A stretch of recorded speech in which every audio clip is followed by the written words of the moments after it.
Mount Rushmore on the 4th of July. Last year, the agency shot down Nome's first request. The governor later filing a lawsuit, which is still in litigation according to her office. With this latest request, the National Park Service cited wildfire concerns and objections from tribes as reasons for denial. As we go from winter to spring-like temperatures, some golf courses preparing to open their greens for the season. According to Sioux Falls Golf, Elmwood Golf Course, one of the area's largest courses, will open Thursday and Friday. All 27 holes will be accessible by cart path only. Those will open Saturday and Sunday. Sioux Falls Golf's other two courses, Prairie Green and Keene Park, will remain closed until further notice. You can find more details about tee times over on DakotaNewsNow.com. There are a whole bunch of people here at the station. I can hear their clubs already jingling around because I know they're ready to get out on those courses, Tyler. We really quickly went from winter to golf weather. We have March Madness coming up in a few days. I mean, we just have, everything transitioning really quickly. And tomorrow, temperature-wise, still not bad. I mean, we're going to get back to the 60s just about everywhere. A little bit cooler further northeast, but again, still above freezing. And then a cold front does move through tomorrow afternoon, so we will be a little bit cooler on St. Patrick's Day, but nothing dramatic. I mean, we'll go from the 60s down to the 50s just about everywhere, so again, not bad. And we'll even see some sunshine that day too. Staying fairly dry the rest of the week. There's only a chance for a few sprinkles for some of us in central and western South Dakota tomorrow, but otherwise kind of our next good chance of rain won't arrive until the beginning of next week. And really the rest of the 10-day forecast, the coolest day on there is going to be kind of once this rain passes next Wednesday. Even that's in the mid-40s, and we kind of rebound fairly quickly after that. So we're, are we in spring of deception? Perhaps we are, but I think we might be here permanently now. We saw a sign over at Remedy that had all the fake snow and all that, the fake winter. I think we're in true spring. I'm going to go with that. Jeopardy's up next. We're back in 2 minutes over on KSFY. Have a good afternoon. No one kind of likes the Filet-O-Fish. To clean water, and less than 10% of the population. Woohoo! Give it up! During these times, your support has been from home and then works from home. But she can handle pickup, even when her bladder makes a little... Merci. Thank you. Yakuku. Thank you.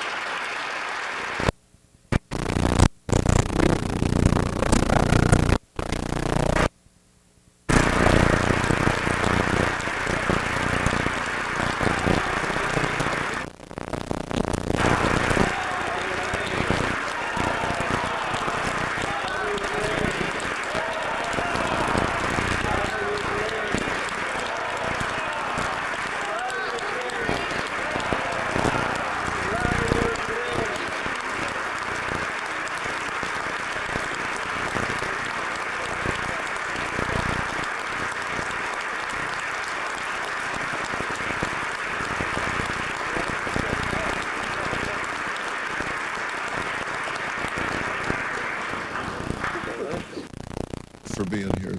You're well spoken about. And more. Explore CNN.com/ and helping people acquire. Been endorsed by the Fraternal Order of Police, Mr. President. The White House is aiming to secure bipartisan support for Jackson, but they can still confirm her with just a simple majority. And Democrats like Senate Majority Leader Chuck Schumer are lining up to defend the judge's record. Judge Jackson is brilliant, she is beloved, she belongs on the Supreme Court.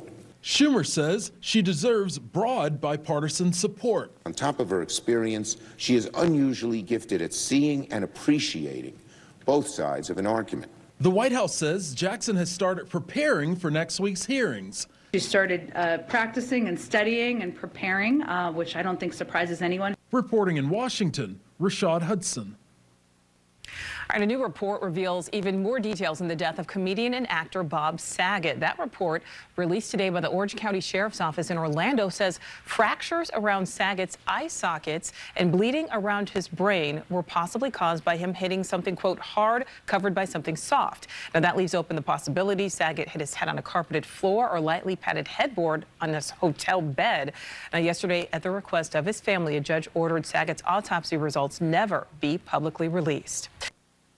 Study shows that the effects are actually right under your nose, or to be more specific, right in your nose. Researchers say climate change will cause future allergy seasons to be far more intense, spiking pollen counts by as much as 250%, causing the season for sneezing to start more than a month earlier, meaning even more misery for people who have allergies or asthma or other health problems. Scientists say warmer temperatures due to the increasing amount of carbon dioxide in the atmosphere are the main factor, so get your tissues ready now. You can follow me on Facebook, Instagram, Twitter, and the TikTok at Jake Tapper. You can tweet the show at The Lead CNN. If you ever miss an episode of The Lead, you can listen to The Lead wherever you get your podcasts.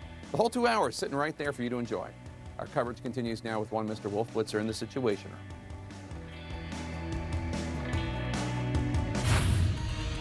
Happening now, breaking news, the devastated Ukrainian capital under curfew as Russia steps up its deadly air assaults on residential areas and other civilian targets. We're getting new reports of children dead, residents trapped, and widespread destruction across the country. As this humanitarian crisis deepens, NATO is now set to convene a truly extraordinary meeting in Brussels that President Biden will attend. This hour, I'll ask the Secretary of State, Antony Blinken, how much more the U.S. is willing to do to combat Vladimir Putin's aggression. Stand by for that exclusive interview.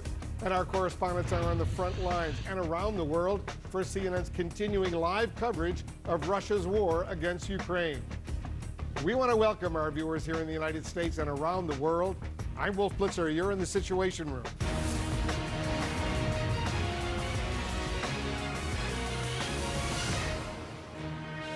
This is CNN Breaking News. An expanded 35-hour curfew is now in effect in the Ukrainian capital. Residents are hunkering down for another series of bombardments by Russian forces. CNN's Sam Kiley is standing by live in Kyiv. We'll have a live report from him in just a few moments. But first, we have a full report on all the breaking news on this war from CNN's Oren Lieberman. Ukraine's capital city is burning. Russian strikes overnight smashed apartment buildings in Kyiv, killed at least 4 people, according to the city's mayor. Ukrainians picking up the pieces before the next attack. Despite Russia's unrelenting assault on Kyiv and a 35-hour curfew, the city is holding. We defend our children, family, our buildings, our city, and our future of Ukraine. More than 3 million people have fled Ukraine since the beginning of Russia's invasion, according to the United Nations. Russian strikes have threatened evacuation and humanitarian corridors, the U.S. and Ukraine say. Even the act of leaving can be a difficult and dangerous proposition. In the southern city of Mariupol, the situation is even more dire. A local official says at least 350,000 are still trapped in the city. And the deputy mayor accuses Russia of holding people captive at a hospital. The Russian army use doctors and patients as hostages in this building, so we do not have any access to them. Nearly 3 weeks into the war that Russia sparked, NATO is growing more united. The prime ministers of Poland, Slovenia, and the Czech Republic arriving in Kyiv by train to meet President Volodymyr Zelenskyy. The Ukrainian leader pressed Canada for more help in a virtual speech. Please expand your efforts to bring back peace in our peaceful country. Zelenskyy is scheduled to address the U.S. Congress on Wednesday. President Joe Biden announcing he'll travel to a NATO emergency meeting on the war next week as the U.S. slaps new sanctions on Belarusian President Alexander Lukashenko, a key Kremlin ally who gave Russia a launching pad for the invasion. NATO warning Russian President Vladimir Putin may resort to using chemical weapons in a false operation. They claimed they did not plan to invade Ukraine, but they did. They claimed they were withdrawing their troops, but they sent in even more.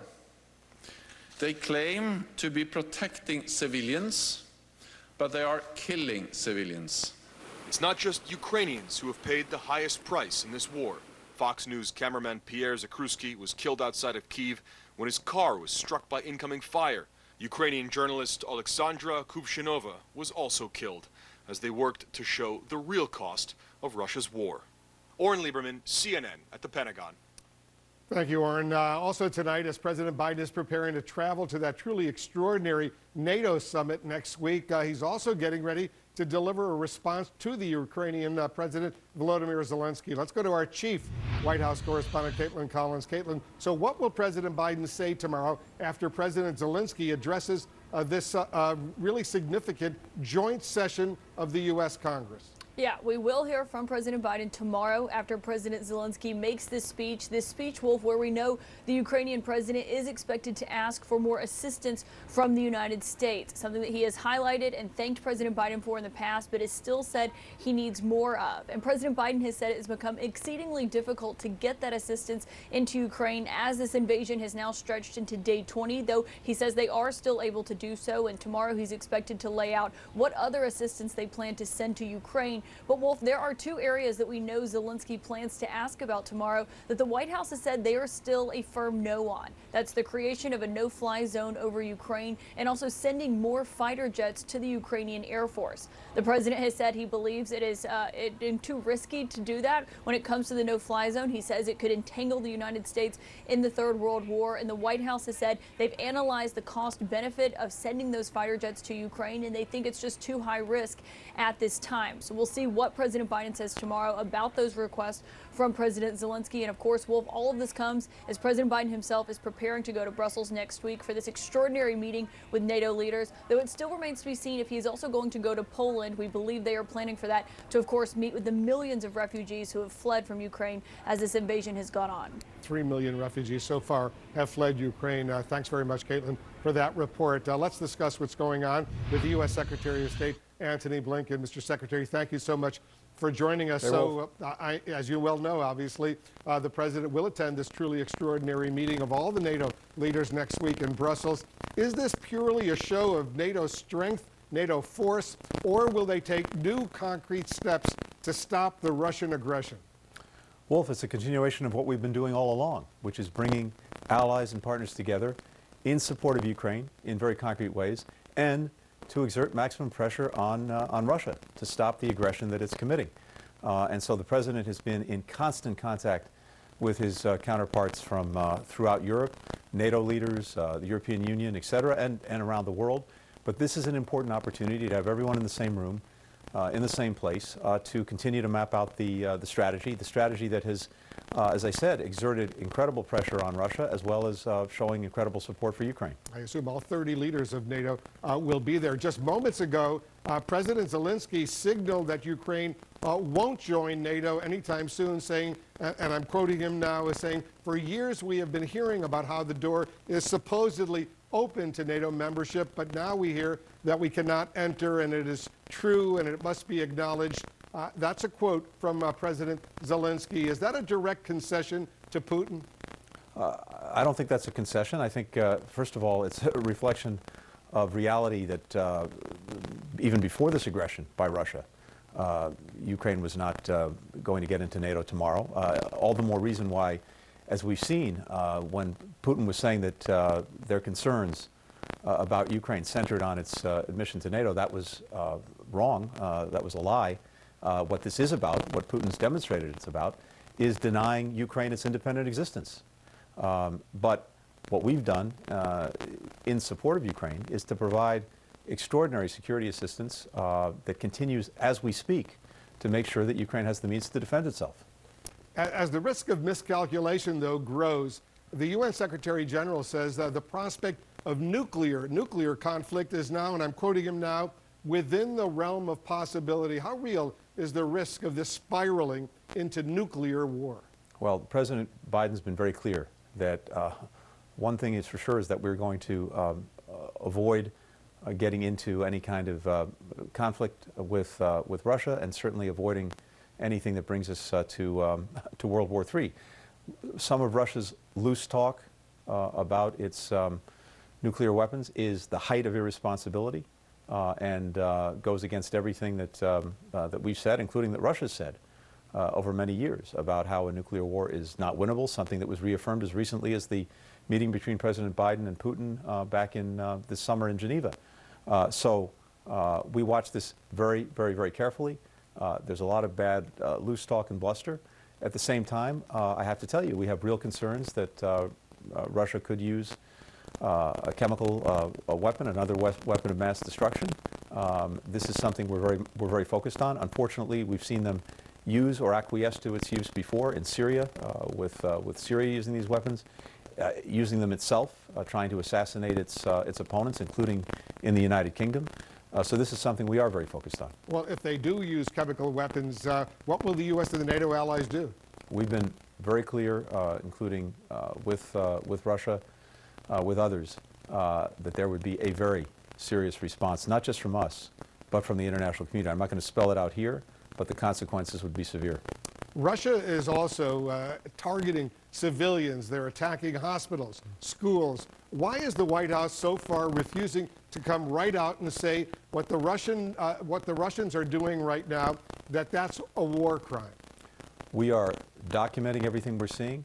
We welcome the efforts that are being made, including investigations conducted by NGOs and institutions to look at this, to put everything together, to determine whether the acts that Russia's engaged in would constitute a war crime. We're looking at whether there are deliberate attacks on civilians. There's certainly very credible reports and evidence of that, but what we're doing is putting it all together, documenting it, and the appropriate institutions will make that judgment. The U.S. believes China has signaled some openness to providing military support to Russia. What's your message, Mr. Secretary, to China as it weighs how much support it will actually provide to Putin? Well, Wolf, there are two things. First, there is the rhetorical support, or at least the absence of clear rhetorical denunciation by China of what Russia is doing. And this flies in the face of everything that China purports to stand for, including the basic principles of the UN Charter, including the basic principle of respect for sovereignty of nations. And so the fact that China has not denounced what Russia is doing in and of itself speaks volumes. And it speaks volumes not only in Russia or in Ukraine, it speaks volumes in Europe and in other places around the world. Second, we are concerned at the prospect of China providing material support to Russia or undermining the sanctions that we put in place with countries around the world, something that we've communicated directly to China, including just this in the past 24 hours when the National Security Advisor, Jake Sullivan, met with his Chinese counterpart, Yang Jiechi. So if the Chinese do provide military support to the Russians, what will the U.S. do? Again, without going into the specifics of what we'll do, we've made very clear that that's not something that we're going to take sitting down. As you know, Putin is making truly outlandish and very, very offensive claims that he's denazifying Ukraine. You and I both have family who survived the Holocaust. President Zelenskyy does as well. Do you think the U.S. will look back on this time right now and wish the West had done more to stop Putin? Wolf, it's hard to project into the future. I can tell you a couple of things, though, that I'm confident of. First of all, there's going to be a Ukraine, an independent Ukraine, a lot longer than there's going to be a Vladimir Putin. One way or the other, Ukraine will be there, and at some point Putin won't. The real question is how much death and destruction is wrought by Russia's aggression in the meantime. And that's what we're working as hard as we can to limit, to stop, to put an end to this war of choice that Russia's committing. And we're doing that through the support we're providing to Ukraine every single day. We're doing that by the pressure we're exerting against Russia every single day. And my hope is that we can end this sooner rather than later so that that death and destruction doesn't continue. But I can tell you how this is going to end ultimately. It's going to end with an independent Ukraine, and at some point it's going to end without Vladimir Putin. So what's your message to Putin right now? Message to Putin is end this war. Stop this war that you're committing.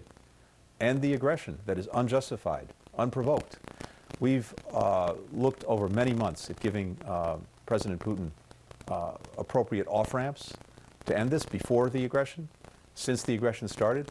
Unfortunately, at each and every time, he's pressed the accelerator. It's time to stop with the accelerator. It's time to stop the war, stop the killing, stop the destruction. That's the message. Sadly, he's showing, at least so far, no sign of that, but we will hope and pray. Secretary Blinken, thank you so much for joining us. Thanks, Wolf. Good to be with you. Thank you. Just ahead, we're going to get a live update from the Ukrainian capital of Kyiv, where a new curfew is now in place amid relentless Russian bombardment of civilian targets. To pivot. Work, bye. Vacation. Up next, we'll get an update on the ground from Ukraine's foreign minister in Kyiv on the devastating war in his country. And later, we'll examine the effect rising gas prices could have on the midterm elections.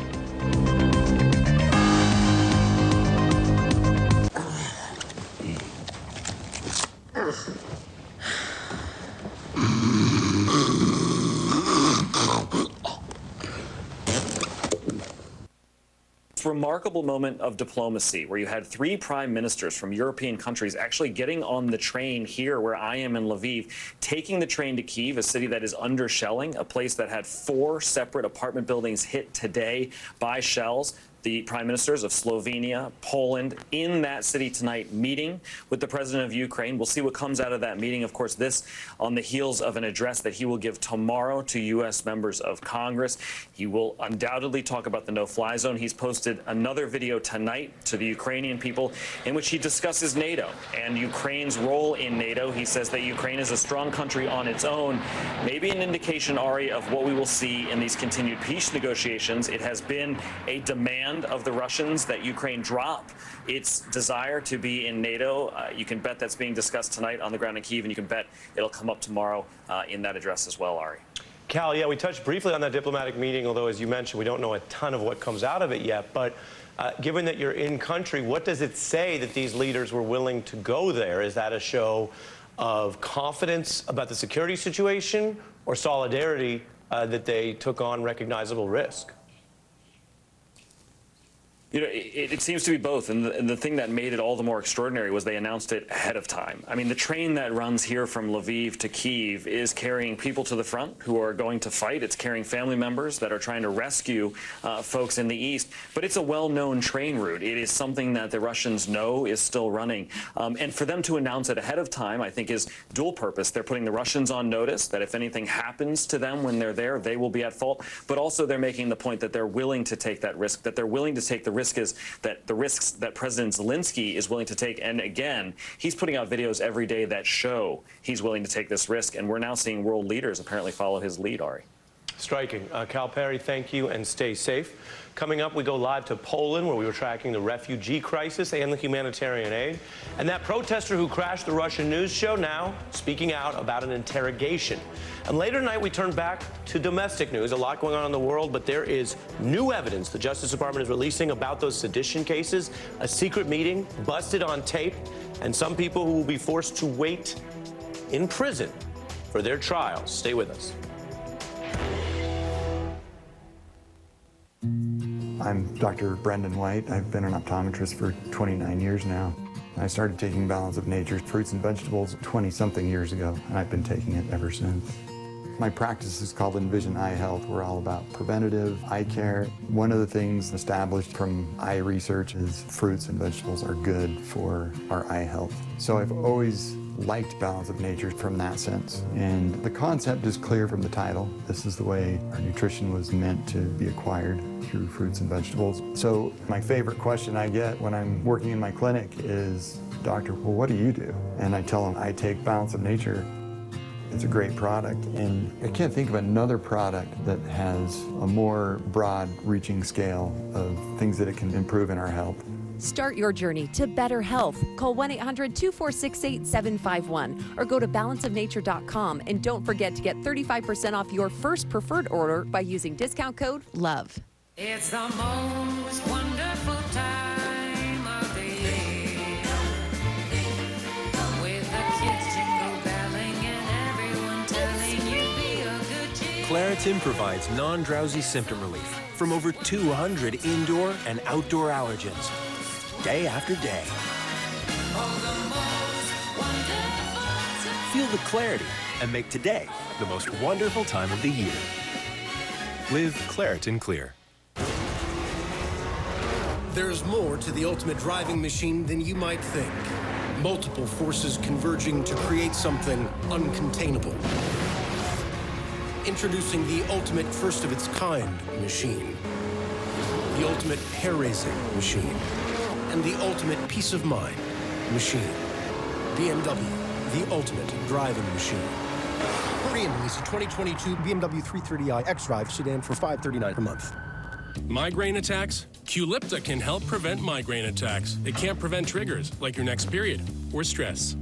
You can't prevent what's going on outside. That's why Qulipta helps what's going on inside. Qulipta is a pill, gets right to work to prevent migraine attacks and keeps them away over time. Qulipta blocks CGRP, a protein believed to be a cause of migraine attacks. Qulipta is a preventive treatment for episodic migraine. Most common side effects are nausea, constipation, and tiredness. Learn how AbbVie can help you save on Qulipta.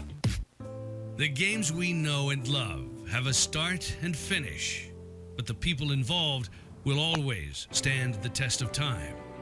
It's their stories that illustrate why we love sports. And Midco Sports Magazine is your home for their dedication and inspiration.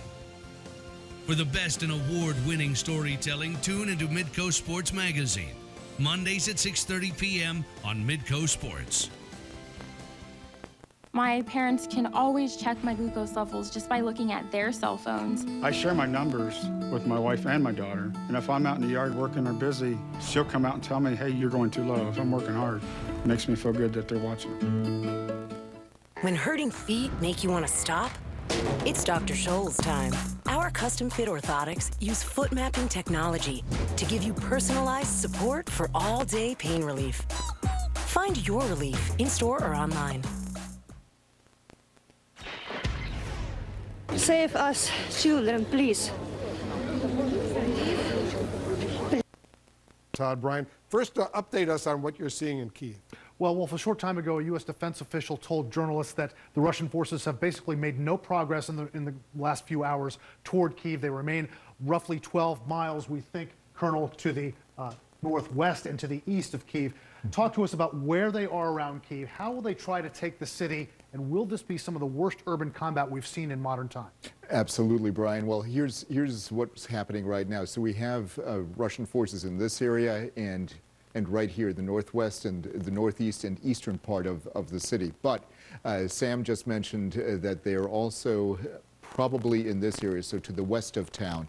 So what we're seeing here is a classic move to go down this way, in other words, surround the city, perhaps from both sides, although it appears that the eastern movement is a lot slower than the western movement at this point. Let's take a look at some of the images here. This is a suburb of Kyiv, about 15, 20 miles to the north of Kyiv. You see indiscriminate shelling. What does this tell you? These are buildings on fire, and it looks like civilian areas yet again. Absolutely. If you look here, you can actually see the flash of the fire, and all the way over here as well, Brian. And you also see some areas here that probably had impact from ordnance right in this area, and especially in here. This is all burned out.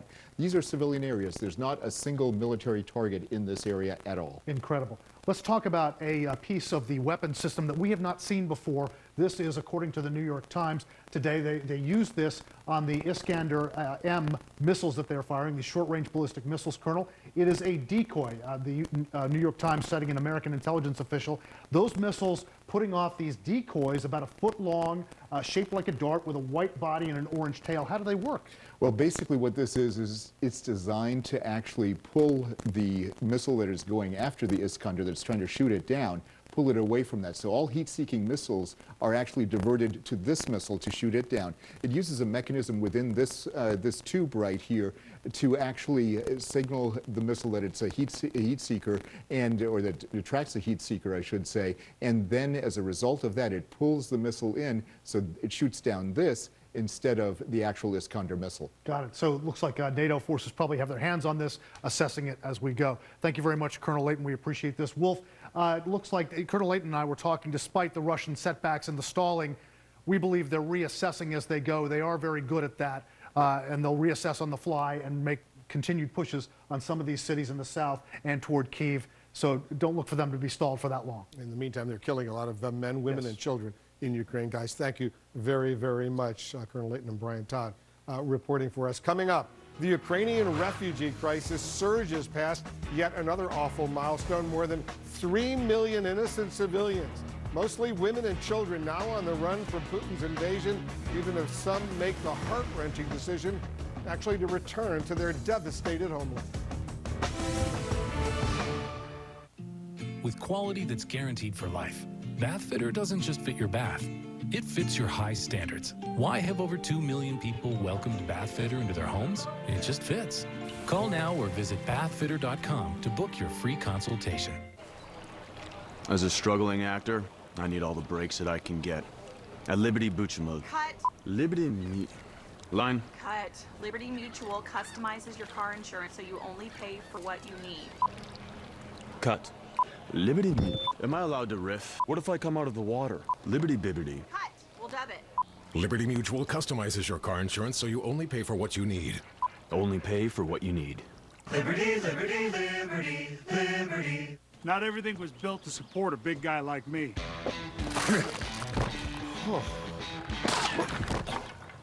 Luckily, I found footwear that gives me the support I need. Try Skechers Arch Fit footwear with podiatrist certified arch support. No matter what you do, who you are, or how much money you earn, when it comes to doing taxes, don't go it alone. Jackson Hewitt Tax Pros will make certain you don't miss out on a single deduction. Get the biggest refund you deserve at Jackson Hewitt. Nicorette knows quitting smoking is freaking hard. You get advice like, try hypnosis, or quit cold turkey. Kidding me? Instead, start small with Nicorette, which can lead to something big. Start stopping with Nicorette.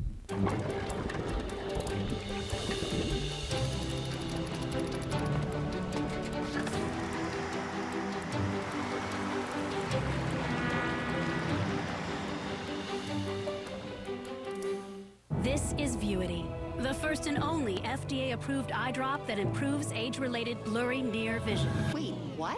It sounded like you just said an eye drop that may help you see up close. I did. It's an innovative way to... So wait, I don't always have to wear reading glasses? Yeah. Vuity helps you see up close. So I can see up close with just my eyes? Uh-huh. With one drop in each eye once daily. In focus? Yep. Like, really? Really. Vuity's a prescription eye drop to help you see up close. Ow, wait, what? Wait, what? See for yourself. Use Vuity with caution in night driving and hazardous activities in poor light. Also, if your vision is not clear, do not drive or use machinery.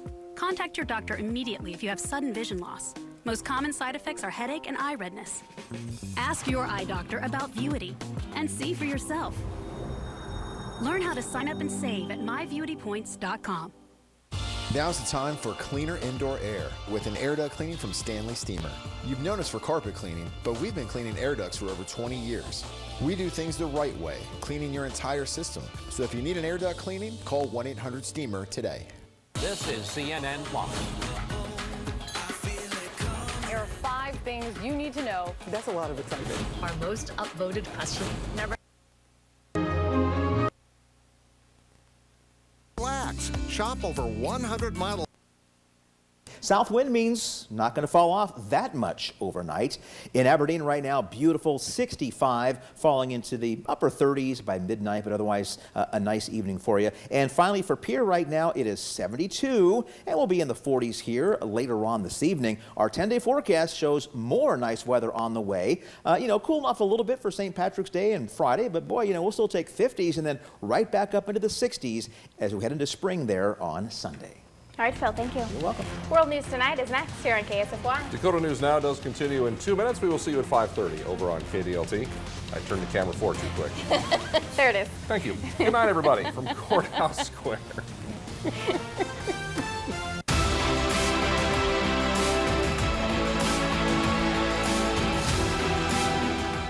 Sports when you want it with Dakota News Now. Dugan Sales and Service is celebrating our first anniversary at our Sioux Falls location by giving away a complete kitchen package, an LG laundry set, and a Bosch dishwasher. We'll have free delivery and install on select. Here somewhere. Okay, everybody, we have. This customer had autoglass. Serious allergic reactions can occur that can be severe. Tell your doctor. We came to his house. Then we got to work. We replaced his windshield and installed new wipers to protect his new glass while he finished his meeting. Mr. Kozyrev, you served under the Yeltsin administration. You were the chief diplomat dealing with issues all over the world.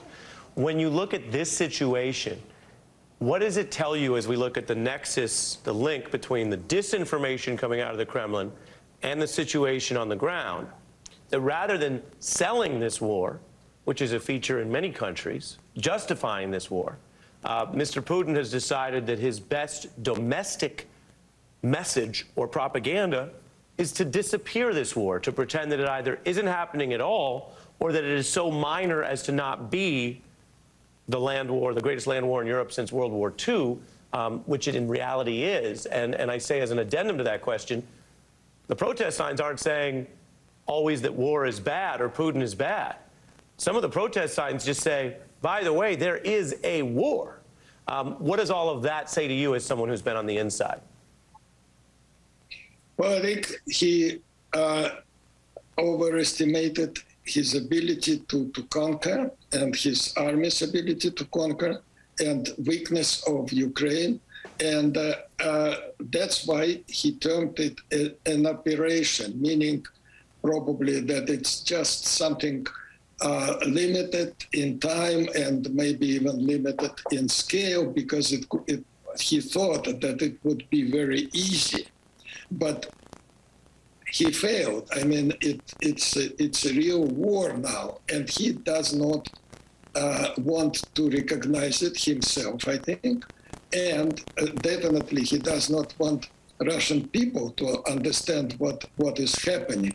So he is now resorting to barbaric bombardment and barbaric ways of waging this war, hoping to end it before the Russian people wakes up.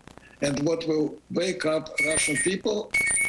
Young ladies like this one, like heroes, who speak openly and inside there, and the shock therapy, what I call shock therapy, when they start feeling, not immediately, it takes time, but when people start feeling the hardship, the shortages probably in the stores, it's painful and it's regrettable on one side because it's ordinary people, but it's probably necessary to wake them up and to start this war between the refrigerator and TV set, you know?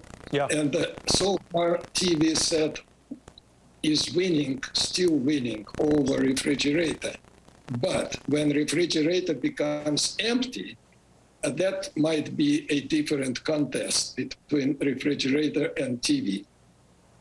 When you say TV set versus refrigerator, you're talking about the domestic population's ability to buy in a certain narrative or accept it for a period of time versus the hardcore realities of the cost of this war for them?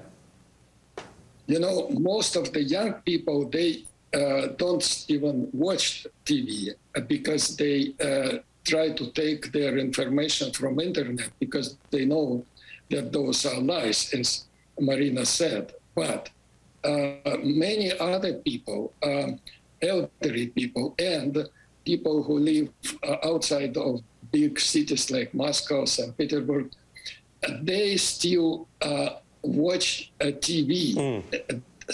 TV set is their source of information, and that, of course, controlled by propaganda. It's all propaganda. That's why she's heroic, because she went on that TV, which is used as propaganda and controlled every word uttered at these propaganda channels. And all of a sudden she comes and says, oh, this king is naked. That's what she did. Yeah, exactly. And as you say, there's always the question of what the competing sources of information are. The crackdown on social media and Facebook, a reminder that, yes, it's an internet-connected age, as many say, but not if you live in a place where the government can cut that cord. Then you're suddenly disconnected until, as you say, the refrigerator, if I can paraphrase the blunt way you put it, the refrigerator is bare and life changes. I'm just at the end of our time. The last question for you is, there's been many outsiders discussing Putin's state of mind. Of course, we journalistically can't report what we cannot confirm, but there are people who've been around him and people who've observed the COVID meetings, the long table, the isolation, some of which we do see on TV in his meetings. What do you think of the way he's operating? Is this the same old Putin and they got to deal with him? Or do you see any evidence that he has somehow changed, altered, or become more isolated? Well, everybody changes and he becomes elder, of course, but he's as crazy as a fox, you know, a rather sly fox, though. I mean, you know what I mean? I do. Willy fox, not a very smart fox, but crazy as a Willy fox. That's what he is. I mean, he pretends to be like unstable even, or like, unpredictable, but he is very calculative and he knows what he's doing. So don't worry. Many people now start to worry in America and elsewhere in the West to give him a face-saving device or exit from this situation. He is big boy and he knows how to exit situations, and first rein him in, and after that worry about his exit strategy. He is still not on unleash, and rub his nose and his regime's nose, so to say. Then they will probably start looking for a way out. They will find the way out without those, useful idiots who are now busy with fighting for him the way out. Yeah.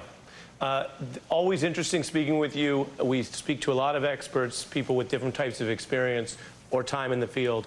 But you're one of our few guests who's been inside the Kremlin. Russia's former foreign minister, Andrei Kozyrov. Thank you, sir. Anytime. Yes, sir. Thank you.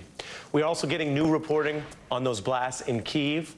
But first, up next, stay with me. We turn back to the homeland. A lot going on in the world, but some big evidence here in America about those sedition cases against the Oath Keepers and militias that were trying to team up with MAGA to overthrow democracy here at home, including new heat on Clarence Thomas.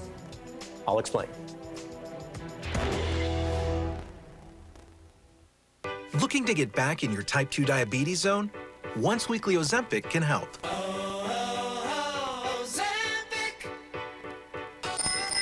Ozempic is proven to lower A1C. Most people who took Ozempic reached an A1C under 7 and maintained it. And you may lose weight. Adults lost on average up to 12 pounds. In adults also with known heart disease, Ozempic lowers the risk of major cardiovascular events such as heart attack, stroke, or death. Ozempic helped me get back in my type 2 diabetes zone. Ozempic isn't for people with type 1 diabetes. Don't share needles or pens or reuse needles. Don't take Ozempic if you or your family ever had medullary thyroid cancer or have multiple endocrine neoplasia syndrome type 2 or if allergic to it. Stop Ozempic and get medical help right away if you get a lump or swelling in your neck, severe stomach pain, or an allergic reaction. Serious side effects may include pancreatitis. Tell your provider about vision problems or changes. Taking Ozempic with a sulfonylurea or insulin may increase low blood sugar risk. Side effects like nausea, vomiting, and diarrhea may lead to dehydration, which may worsen kidney problems. Looking to get back in your type 2 diabetes zone? Ask your healthcare provider today about once weekly Ozempic. You may pay as little as $25 for a 3-month prescription. Oh, it looks like we're in a screensaver. We need to go higher. Higher, definitely higher.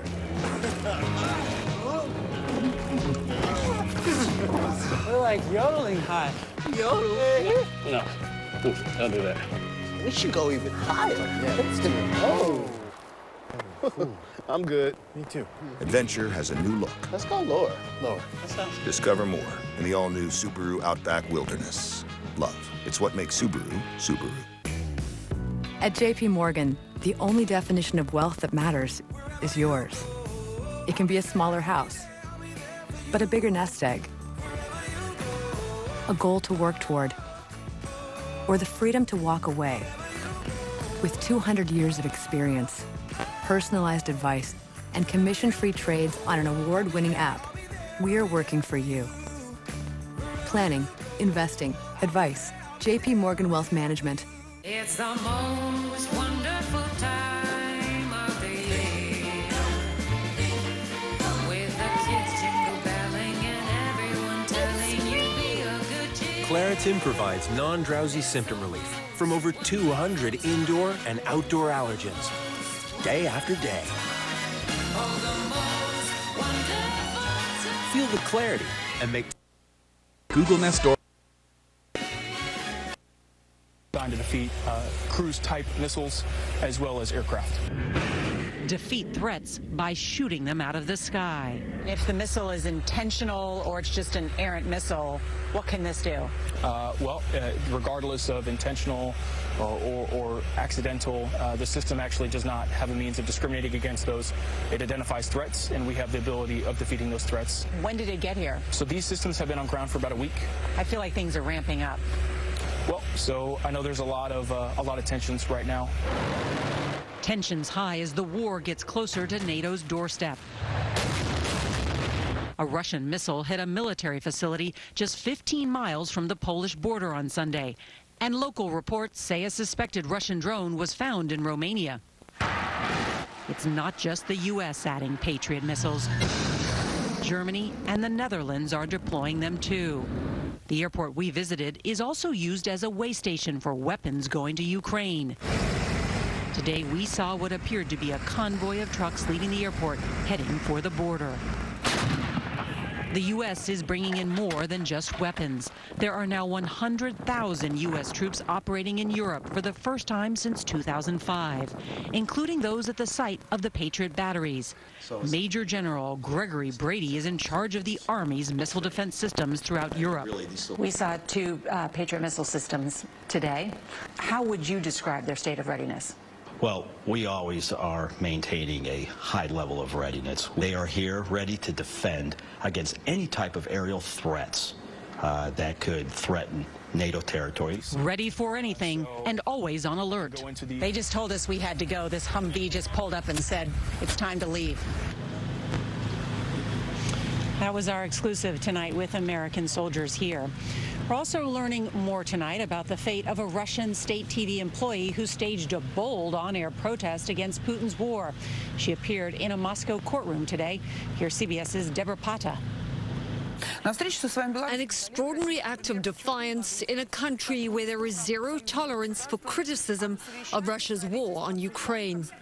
Marina Ovsyannikova, an editor for Russia's state-run Channel 1, bursting onto the set of the nightly newscast, shouting, "Stop the war, no to war," and holding a sign saying, "Don't believe propaganda, they are lying to you here," before the channel switched to a different report.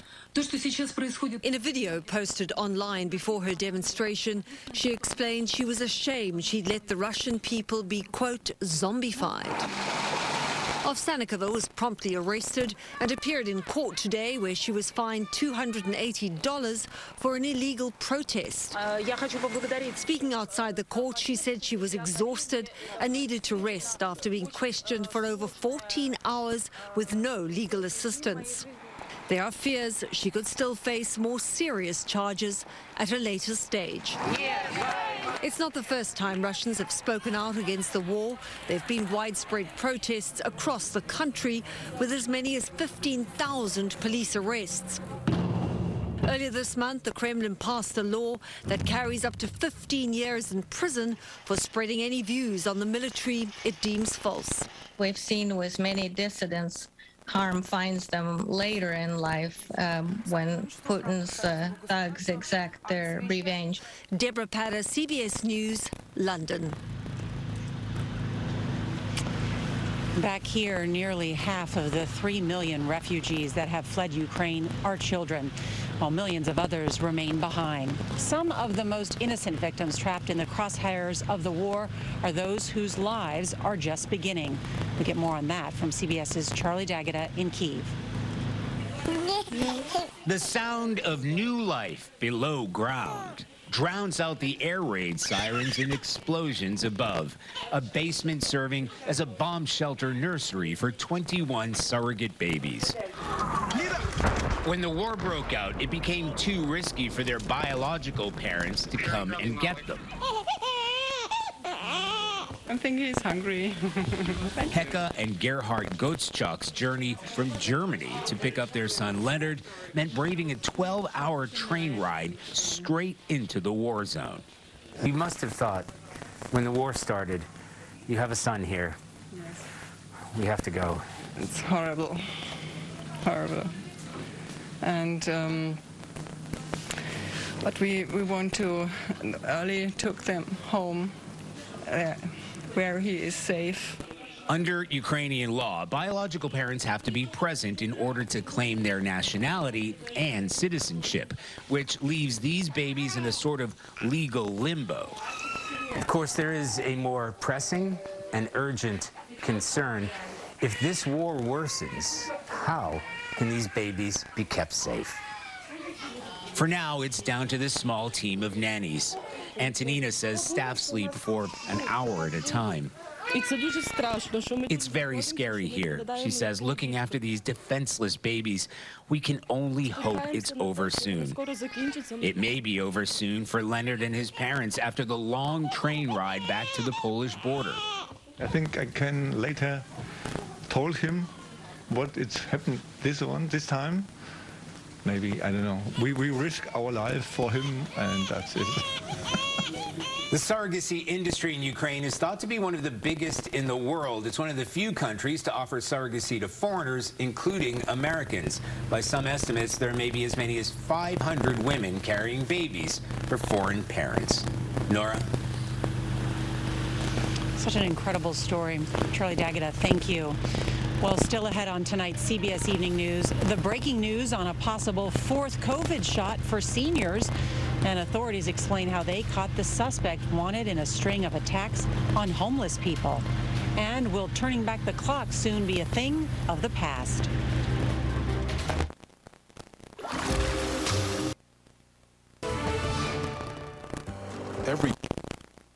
We're still well above freezing, and that's going to, again, kind of dwindle away what's left of that snowpack.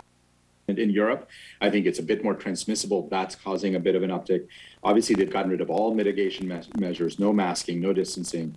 I think that creates some susceptibility in that context, and maybe a little bit of waning immunity as well. So that combination is probably the explanation for why we're seeing an uptick in cases in Europe.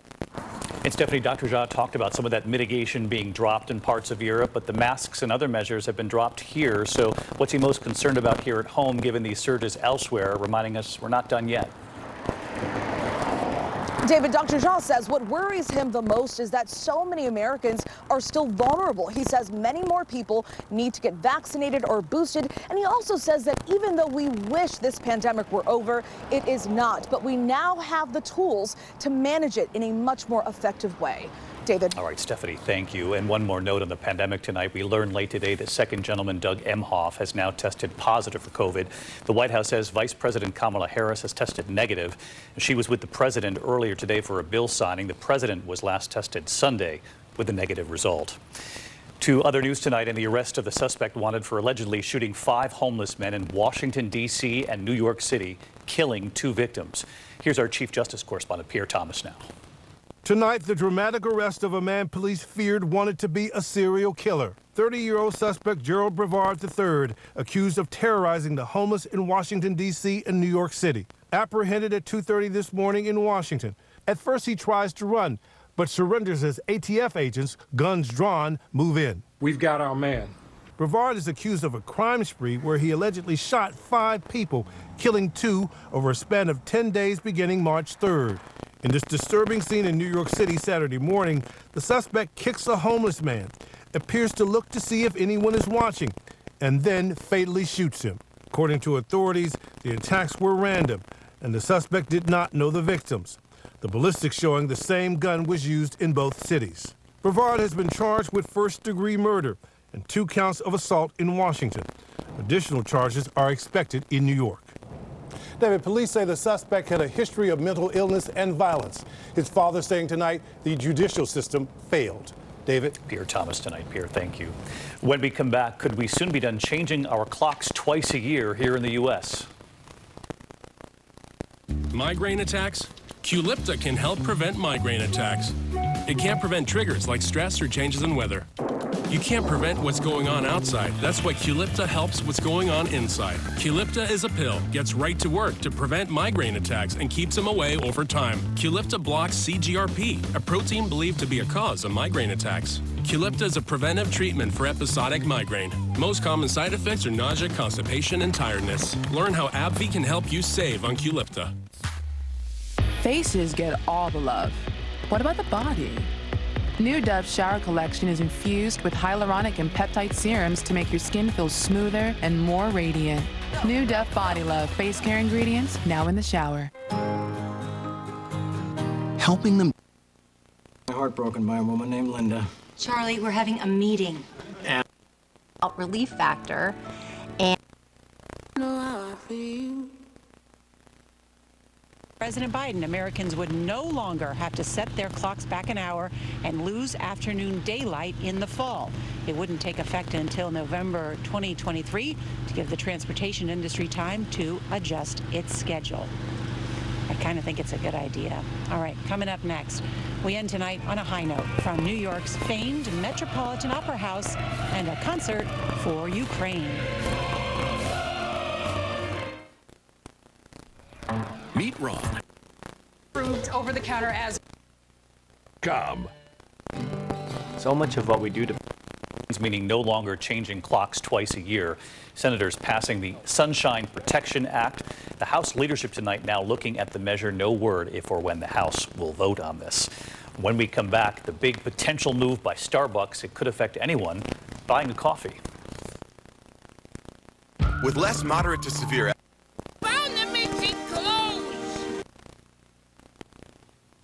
I see. And so let me ask you, what would it take to make you willing to move your business back downtown to reopen this location if you can at this point? I think it will take consistency and longevity of, correct policies being implemented because we are in Seattle in, humanitarian and criminal crisis. So unfortunately, I think it will take some time for things to recover. Now, let me ask you, what's driving this? Did your employees say that they didn't feel safe? Did your customers say that they didn't feel safe? Or was it simply what you saw with your own eyes outside your own windows of your own shop? I think it's a combination of things. Employees, definitely myself, seeing all this stuff, recognizing that this is just a not right thing to do. And we have been so quiet about it and kind of complacent about speaking out and saying that this is an emergency. We have been living like that for the last 2 years, and it's got to stop. And now I'm sure you have a relationship with some of the police who work in that neighborhood. Did you approach them? What do they say? And do they express any frustration to you about the situation there? I think police does have a lot of frustration with the situation because the laws have been implemented that police has hard time policing. But I think the police is just the end result of a whole ecosystem that needs to change. But they are definitely frustrated. Okay. Well, Olga Sagan, owner of Piroshki Bakery. Sounds delicious. Hope to have you back, and good luck to you. Thank you for having me. Bye. All right. All right, shifting gears now to the southern border where gunfire erupted and multiple cars were set ablaze in the Mexican city of Nuevo Laredo. This is in retaliation after the arrest of a cartel leader in Mexico. Well, joining me now for more, News Nation's Marky Martin, there in the great state of Texas. Marky, the violence that erupted just on the other side in Laredo, Texas, forced 2 international bridges to shut down. What's going on?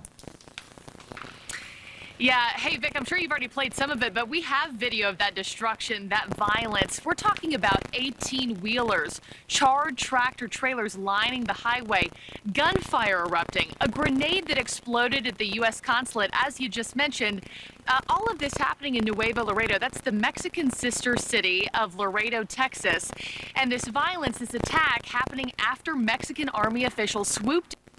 Successful. He was in Parliament. He was with the EU, and frankly, you can't get 27 nations of the EU to agree on anything. But after speaking to the EU nations, they stepped up on sanctions. Yep. Can he move lawmakers differently with this speech tomorrow? I think he can. I don't know if he can get everything he wants, but don't forget, Ukraine showed Europe what it means to be a European, and he's been remarkably successful. I think that if he asks for more sanctions, he can get more sanctions. If he asks for more money, he can get more money. If he asks for more defensive weapons, more anti-tank weapons, more anti-aircraft weapons, he can get those things. Maybe he can get a humanitarian airlift, but I don't think he can get a no-fly zone because the United States States and European leaders feel that that's the same thing as going to war with Russia. But I think he can get more because the U.S. Congress is in a mood to give him more. We haven't really seen this before. There is bipartisan support for giving whatever we can to the Ukrainians.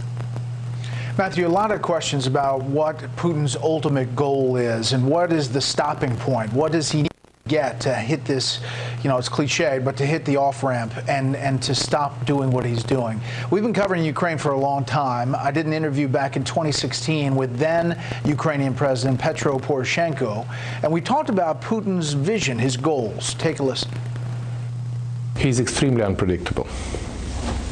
And the easiest explanation is that he wants to keep the Soviet-style empire. From our understanding, this is an aggression. This is an annexation. From the Russian and Putin understanding, this is just he wants to keep the Soviet-style empire of Russian empire, which he cannot imagine the Russian empire without Ukraine. Interesting, you know, 2016, and it's basically the same vision right now, Matthew. You know, Putin is a man driven by an idea, Brett, and that idea is being the czar of all Russias. So not necessarily reconstituting the old Soviet Union, but reconstituting the old Russian Empire. And that means Ukraine, but this is where it gets dicey.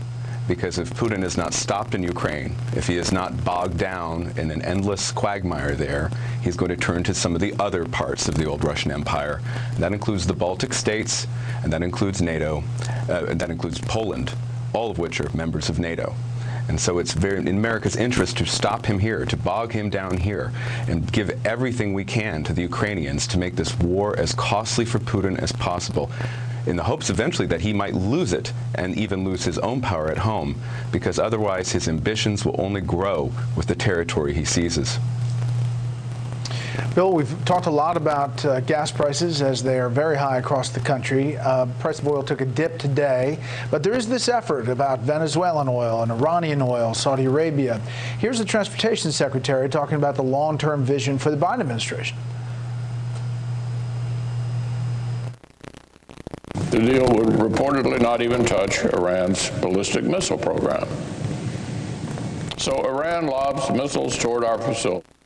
Of course, the long-term solution for this is energy independence and a shift to renewable energy here in this country. There are lots of things that are way more under our control than the dynamics of global oil markets at a time when an oil-producing country is going to war.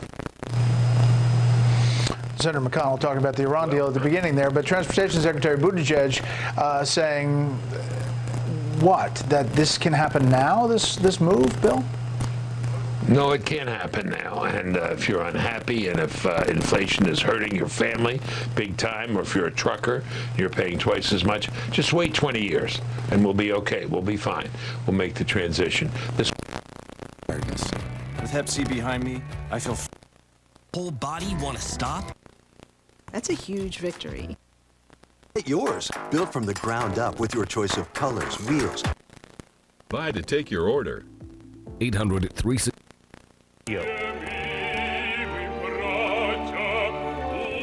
The concert raising money for relief efforts in Ukraine.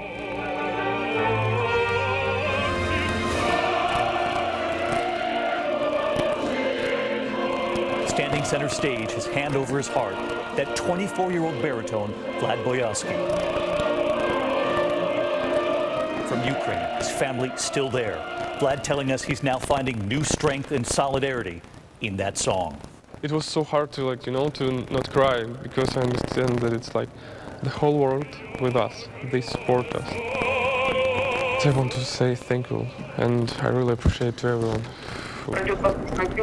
In between performances, FaceTiming with his mother back in Ukraine, telling her Americans are with us. Then Beethoven's Ode to Joy.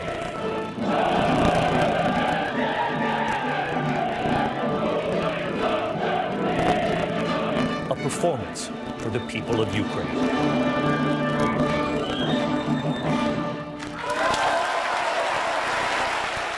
With Vlad and the people of Ukraine. Good night. Right now it's 6. Very well-qualified buyers can get 0% financing on most Chevy pickup trucks. Plus, now during Truck Month, get a $1,000 accessory allowance toward the eligible purchase of a new Chevy truck with accessories. Find new roads at your local Chevy dealer. Overhead Door has been selling quality garage doors for over 50 years in South Dakota, and it's something our employees take great pride in. That's all we know is Overhead Door. 52 and sunny, a little breezy out there. It'll stay somewhat breezy through the evening, and we'll keep it clear, 40s later on this evening. Meanwhile, in Sanford, 55, not much wind, just a... It really is night and day. Overhead. February 10th, about 16% of sites reported an increase in overall coronavirus in the wastewater. Now it's more than a third, 38%.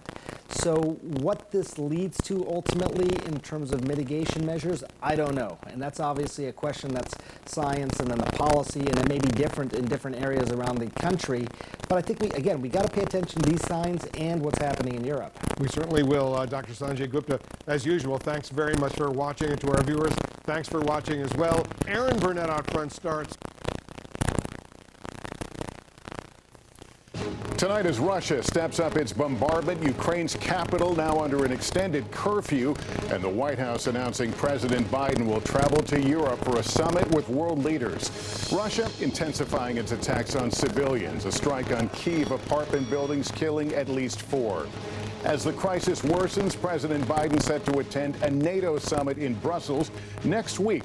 Ukrainian President Zelenskyy receiving a 3-minute standing ovation as he addressed Canadian Parliament ahead of his speech to Congress tomorrow.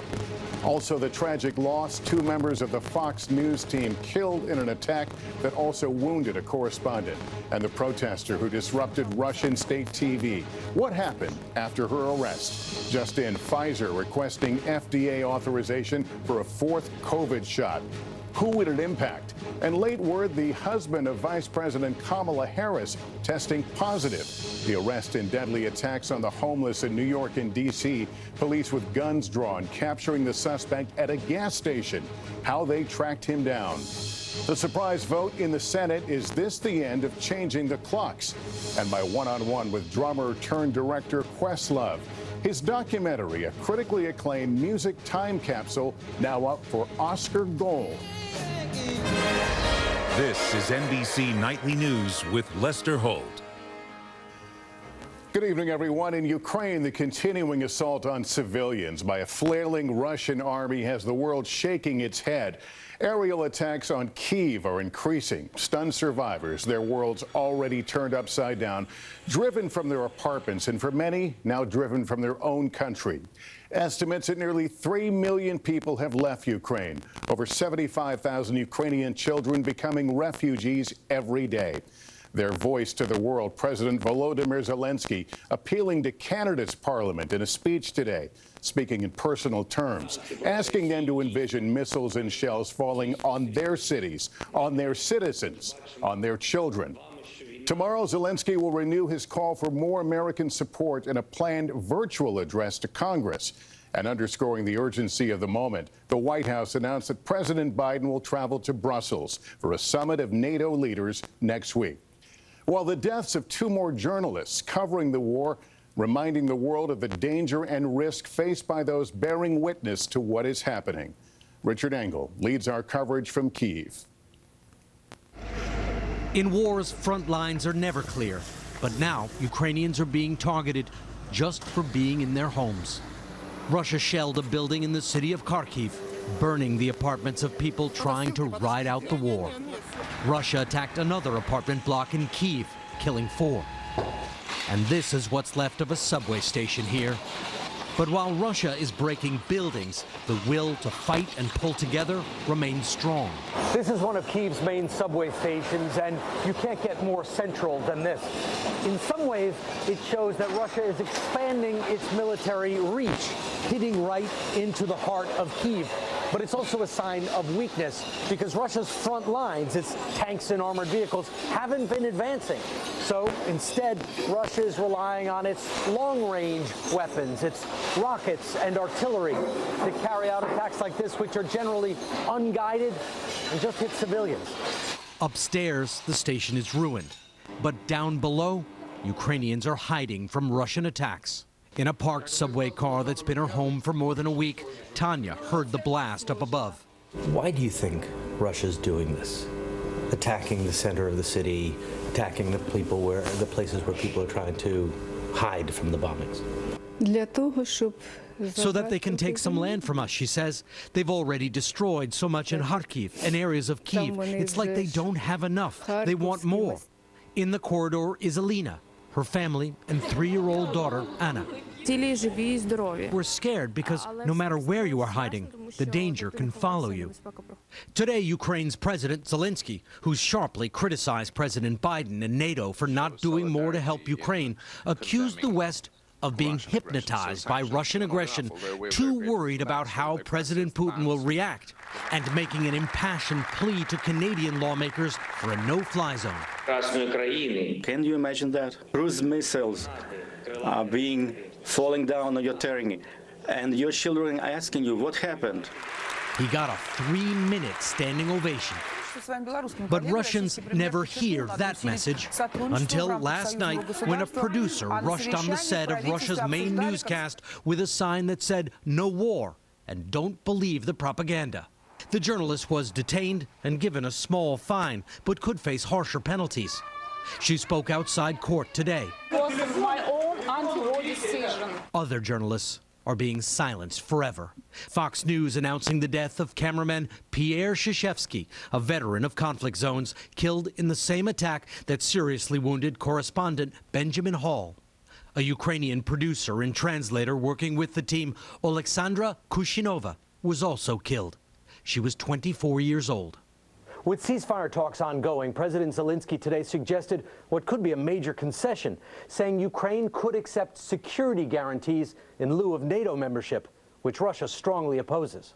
Lester? All right, Richard Engel in Kyiv tonight, thank you. And this evening, the refugee crisis has reached another milestone. More than 3 million people have now fled Ukraine, about half of them children. Gabe Gutierrez now with some of their stories. Tonight, holding her 2 young daughters and nephew, Hannah Salenko is racing from her home in eastern Ukraine. Arriving in Lviv, her emotions caught up with her. I'm fleeing for the sake of my children, she tells us.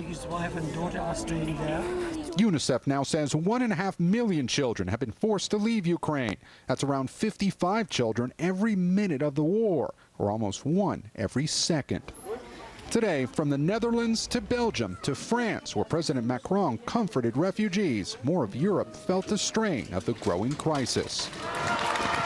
In Italy, school children welcomed displaced Ukrainian students, while in Poland, Warsaw's mayor says 300,000 refugees have fled to his city in just 2 weeks. He's calling on the UN and the European Union to come up with a better plan. We cannot do it forever. We cannot improvise anymore. We just need help. Today, as we traveled into Ukraine, we met Zoriana Prosenko at the Hungarian border, reuniting with friends and family. She'd left her home near Kyiv with her 2 young children weeks ago. I'm just numb, she tells us. We had no intention of being refugees. Like her, so many now don't know when or if they'll return. The uncertainty here is crushing. I must save my family first. Konsta and his wife Elisa are frantically trying to reach Poland after their town in eastern Ukraine was bombed.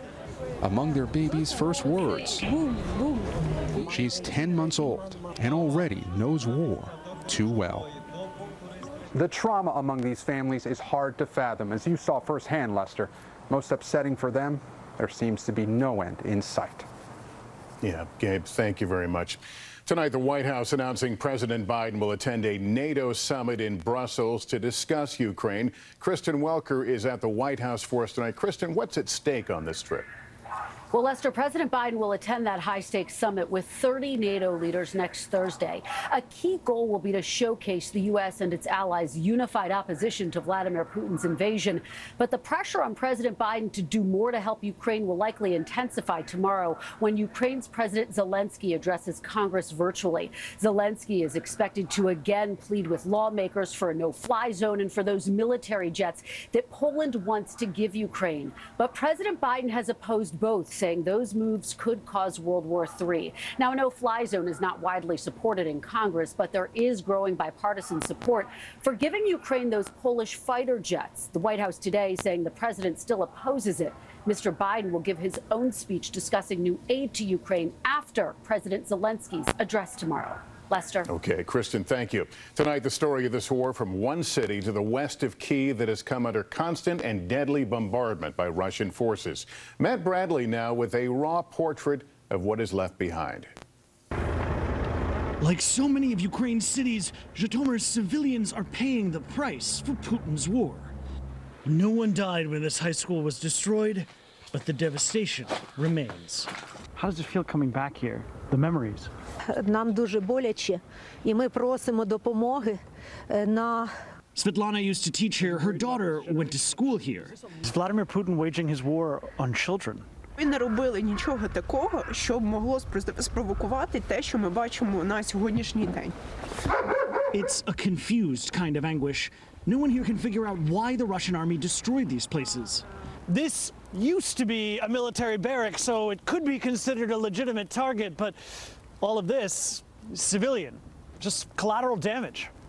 Terrorism was the word we kept hearing. This community is convinced Russia wants to sap their will.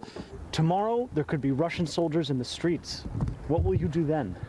Что мы будем делать? Мы будем защищаться, мы будем делать коктейльный Молотова, мы их не боимся. Все у нас хорошо, все нормально. This massive triple bombing on a residential neighborhood cost Sergei Yakhomovich his home and his daughter. She was pregnant when she died. Sergei dug her body out of the rubble with his bare hands.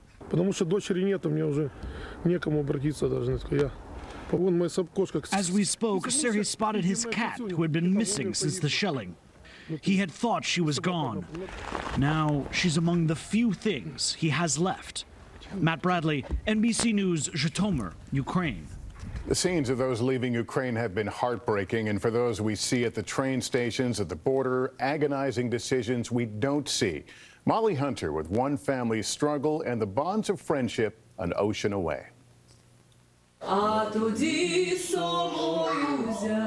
This would be their last duet for a while. Anton and Alla Bulak and 3-year-old daughter Liza are like millions of Ukrainian families facing the wrenching decision to leave or to stay.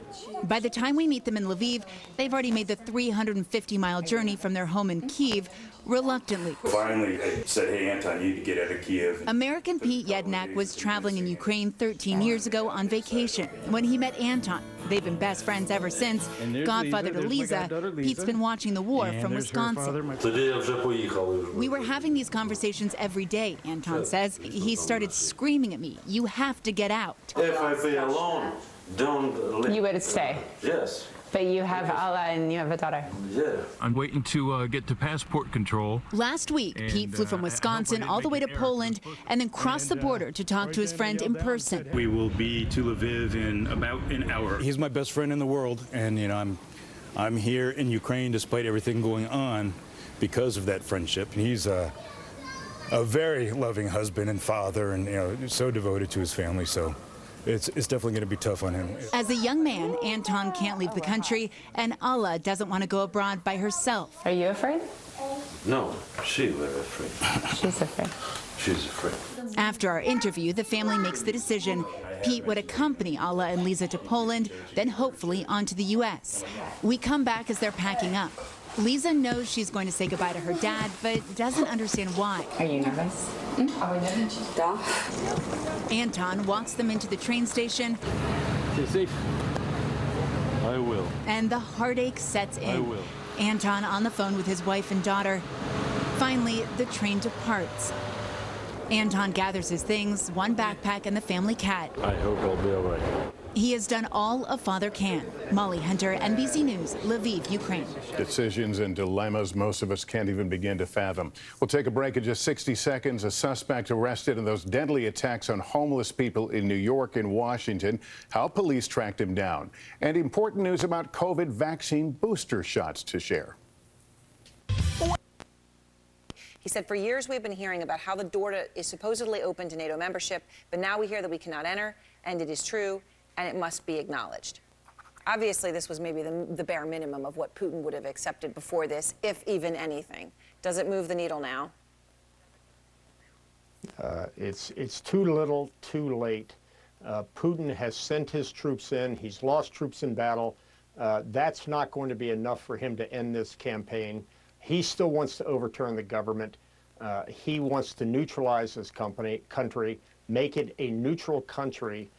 So this notion of these small tokens given by Zelenskyy, unfortunately, only show Putin that Zelenskyy is starting to capitulate, which tells me that Putin's going to ramp this up even more. So, Evelyn, the no-fly zone comes up again and again. You know, we just heard it from Maxime, right, from Mariupol. And when I was talking to the mayor of Kharkiv earlier today, I mean, when you say, what do you want the world to know? They want the world to know about their fortitude and their passion to fight. And they want the world to know that they want a no-fly zone. And they keep, you know, we hear this from Zelenskyy, but we hear it from all of them. I understand that that would not stop artillery and the shelling that is occurring, right? That this mass death and civilian casualties. But do you think at this point that a no-fly zone would accomplish anything significant? Look, I think, Aaron, that you have to try everything you can, first of all, to protect the civilians from this artillery, from the bombing, from all of the air attacks that they are succumbing to and that they're suffering from, because these are innocent civilians and it's against the laws of war. So I believe our administration should look at all options, keep them all on the table, and assess them according to the risk, the cost to us, the cost to all parties involved. I think there is a place for a humanitarian no-fly zone because there has to be a way to resupply places like Mariupol. And if you're going to resupply or you're going to take people out, there has to be an agreement that the Russians won't shoot at them, or if there's no agreement, we have to try to protect them. And again, these things are both risky because if you have an agreement, you can't trust the Russians. And if you have no agreement, you're taking a risk that the Russians will be too afraid to shoot at you, right? But at the end of the day, we can't just sit there and let these people die. Now, one quick thing about Zelenskyy's comment, I think he's showing that he's open to negotiation. He can't go much farther than what he said today, but he may be signaling to the West and to the Russians that you can sit down and deal with me. So that's just an aside. Right. But we have to do more to protect the civilians. And I hope the administration's coming up with all kinds of options. All kinds of options. All right, thank you both so very much. And again, I mean, you just got to keep in mind there's hundreds of thousands of people in Mariupol, and by our count, I'm talking to people who, you know, have family there, doctors who are working there. It's been a week to 10 days since people have been able to have contact with a lot of individuals who desperately need medical care or diabetes medication. I mean, it is fair to use the word catastrophic. Thank you both so very much. I appreciate both of you. And next, the Russian journalist who burst onto the set of that state-run television network appears in public today. So what made Putin decide not to put her in prison? Plus CNN with incredible access tonight. This is an incredible thing. Russian soldiers speaking to CNN. What they're saying tonight about the deadly invasion that, of course, they have been part of, they've been carrying out. They're speaking to us. And we travel to one Ukrainian town where everyone from electricians to grandmothers are coming together to protect their country. By the way, Nina says that if she saw Vladimir Putin, she would strangle him with her own hands.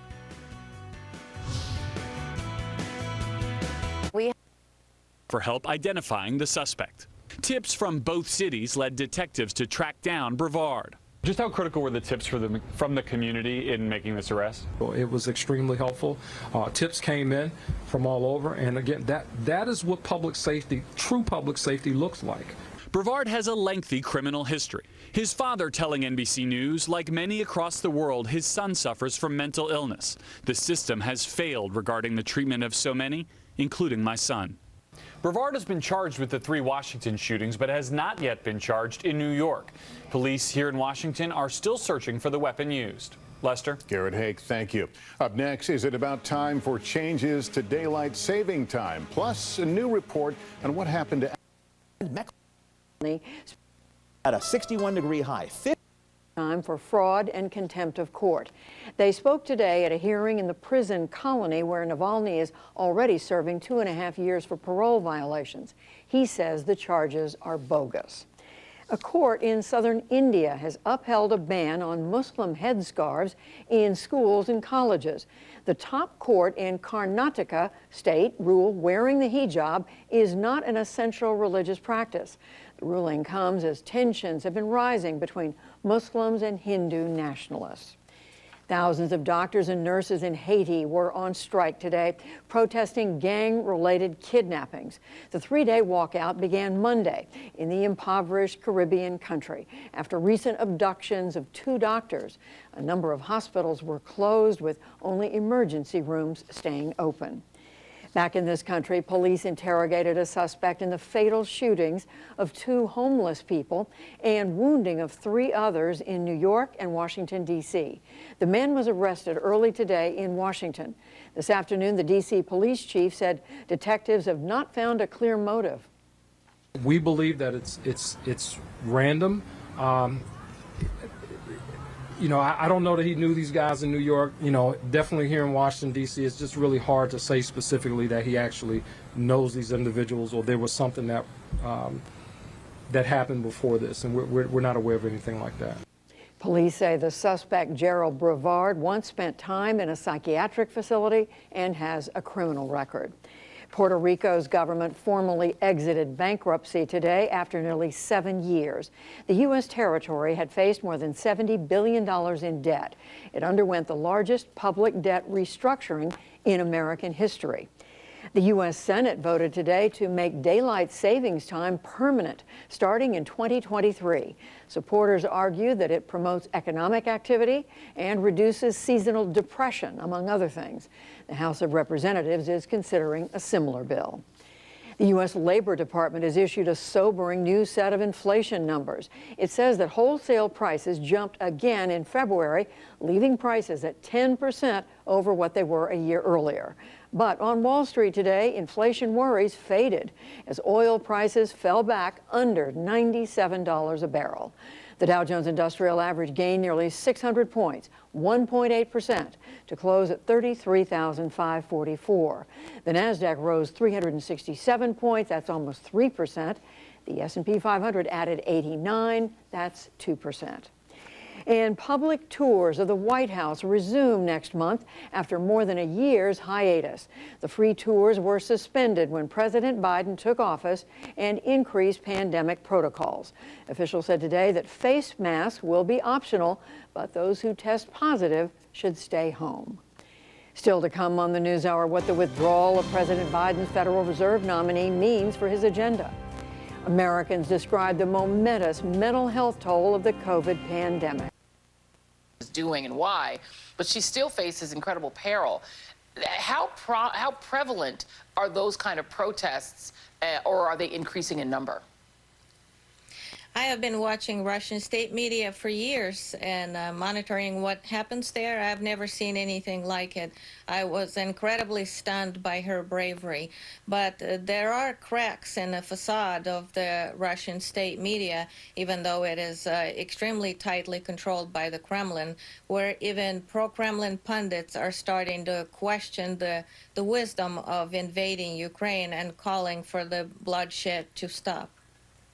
And do you think that these protests, I don't know if you're able to sort of tell how much they break through and how much of the Russian population, because as reporters have been telling us, if you go out into sort of the rural parts of the country, people are much more reliant on state media. So this obviously would have broken through there. But if you're in the more urban centers, if you're in Moscow, people are more knowledgeable. Do you think that that the truth about the war is getting out in a large way? I think it is, and what she did definitely brought it to millions of people that would at least make them question what is going on, what is so severe and serious that this woman would essentially throw away her future in order to expose it and speak out against it. In your Daily Beast article, you talk about some of the really absurd things that are being said on Russian state TV. This is from your article. We should be thinking, this is a Russian parliament member known as the Kremlin spin doctor, went on state television with these wild demands. We should be thinking about reparations from the damage that was caused by the sanctions and the war itself, because that too costs money. We should get it back. The return of all Russian properties, those of the Russian Empire, the Soviet Union, and current Russia, which has been seized by the United States and so on. The host then chimes in and says, are you including Alaska and Fort Ross? And this man named Matyevchev says, yes, that was my next point, as well as the Antarctic. We discovered it. It belongs to us. That sounds so absurd that it's hard for me to believe anyone, even if they are aficionados of state TV, would believe it.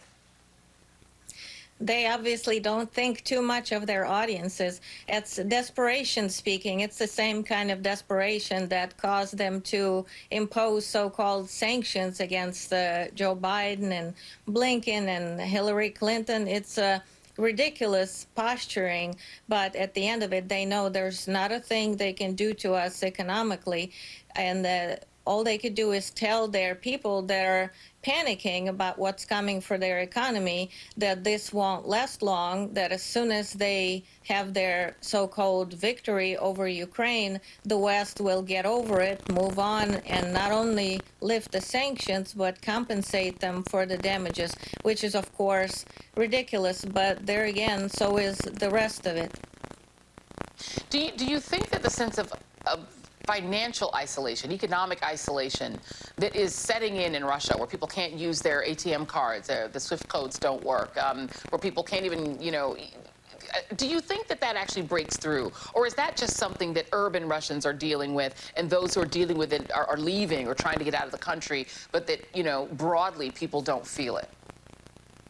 I think people are feeling it quite broadly, and that was one of the things that even pro-Kremlin pundits were complaining about, and they were so brazen to even say that the Russian government is impotent against these sanctions and shouldn't have even started what they started in Ukraine unless they prepared economically for the fallout. They are complaining that they won't be able to fix their cars without the parts, that their phones will be unusable, and it very much will impact average Russians as well.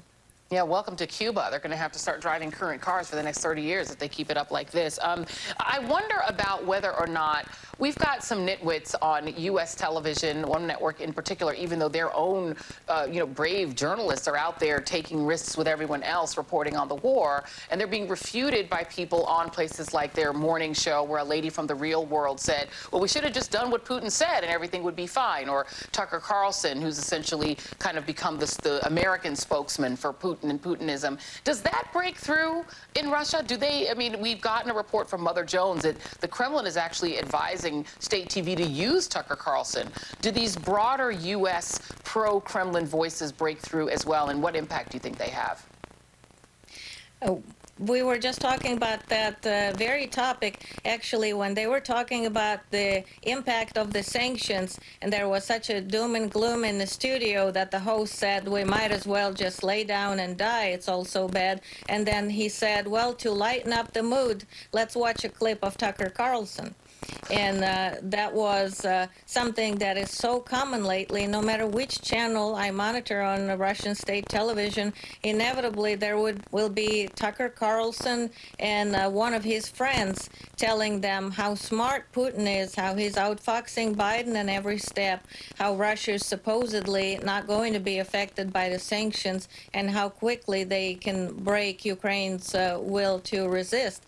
So he is one of those voices that is constantly being featured there, and as you know and have covered before, I have written about it for years because it has been so obvious and so overt. Even Russian pundits had wondered out loud on state television how long before Tucker Carlson gets arrested for being a Russian agent. It's a little too much even for them. Yeah, indeed. It's why we've gone from calling him Tuckums to calling him Putin's little helper, because he definitely seems to be trying to help. Julia Davis, thank you so much. Really appreciate you. And before we go to break, a quick shout out to our very own readout writer and producer Kai Ma for her stirring, insightful essay on the plight of Ukrainian refugees and how their struggles echo those of her own family members when they fled North Korea more than 70 years ago. You can read it along with other powerful essays, fresh opinions, and sharp analysis online at NBC News Think. You should definitely read it. And up next on the Readout, a judge orders the former leader of the Proud Boys to be detained, and new information about a document detailing plans to storm government buildings on January 6th. That is straight ahead. We'll be right back.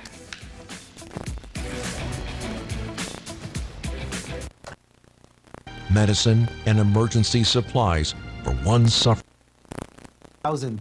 Jews in the Ukraine, 500,000 Jews in Russia, and more than that, there are a million former Soviet Union residents. You rightly point out that you all are in a very complicated situation, and that is one that requires acknowledgement. I'm wondering, though, that if this was flipped around, and I have been in Israeli cities under rocket fire from the Palestinians, so I understand what we're saying here. So have I. I know. If Palestinians, during a war with Israel, if there was another country which condemned the rocket fire by the Palestinians, but still allowed Palestinian billionaires to hide their money in that country and travel through that country on their private jets, and didn't send Israel the military equipment it requested, I'm not sure you'd really be all that happy or care how complicated a situation that other country was in, would you? Well, I just heard you talking about military assistance from the U.S. You know it is complicated. You don't always send everything possible, but I think that taking into consideration our size and our challenges, we've sent more than most countries in the world. I do want to say one thing. The Ukrainian ambassador says that he's angry that you guys. He said the Ukrainian ambassador says that Israel is scared of Russia because you're not sending bulletproof vests and other requested military aid. I wouldn't use the word scared, and I understand the tension. I understand the complex situation some of the Ukrainian officials are in, and they say things. Not all of them are always right, and that is understandable under the situation. There was another Ukrainian official said this week that El Al has not cut ties with Russia, and it did, and they had to issue a statement afterwards. Not everything being said is always true. I can only go back to say what my foreign minister said, which is we won't be a bypass for sanctions. We did put together a few weeks ago a task force made up of all of our ministries to find the ways to implement these sanctions, to make sure we're aligned with all of the countries led by the United States. And I think that when, at the end of this, when you look back, you will see that we did our part in that. I'm interested, Leonid Nevzlin, a Russian-Israeli billionaire who's critical of President Putin and the business executives in his orbit, said Abramovich, whose jet, as you noted, flew through Israel, and he traveled through Israel as well, and others became Jewish philanthropists, let's say not from the bottom of their heart, but for protection worldwide. How does Israel deal with this? And you point out rightly that it is a country that takes in all Jews. But you have some people who are Israeli citizens who have some extraordinarily questionable past and ties to Vladimir Putin. How can the world be assured that Roman Abramovich and others are going to be held to account? Just like I told you, we're working closely with the American administration to try to find the ways to implement that to the best of our capacity. It is more complex because some of these peoples are citizens, but make no mistake, we have chosen a side to this. We are against the Russian aggression. We are side by Ukraine. We will find the way to implement these sanctions. We'll find the way to make Israel a place where money isn't laundered and dirty money doesn't go into. I can give you various examples of things that we've started to do, and I'm sure that in a few days you'll see the results to that.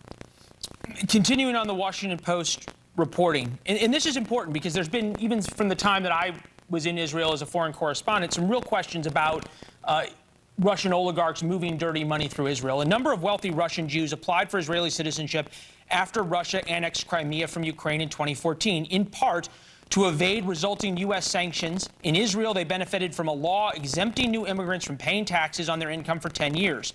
The law was used as a loophole for international money laundering and transferred seaside cities such as Tel Aviv, Caesarea, and Herzliya into playgrounds for the ultra-rich. Leland, to be honest, I haven't read this article. I know that it's very complex. on normal days to deal with these issues, and some of these people. Right, but no, it is. Europe. Hold on, Wait, Ambassador, let me finish my answer. No, Ambassador. Okay. You said you didn't read the article. It's not complex when there's absolute rights and absolute wrongs. And Israel is the first one to say there are absolute rights and absolute wrongs. There are things that are crimes that are so wrong, like Vladimir Putin's treatment of Ukraine, that there can be no confusion about complicated situations. But it has to be the an fact that absolute. you're trying to listen, the fact that you're trying to paint this as if there is confusion is wrongful. We've been on the right side of history from the first second, even if it's taking it a bit more time to implement. No, sir. I'm not trying to paint it as that there's confusion.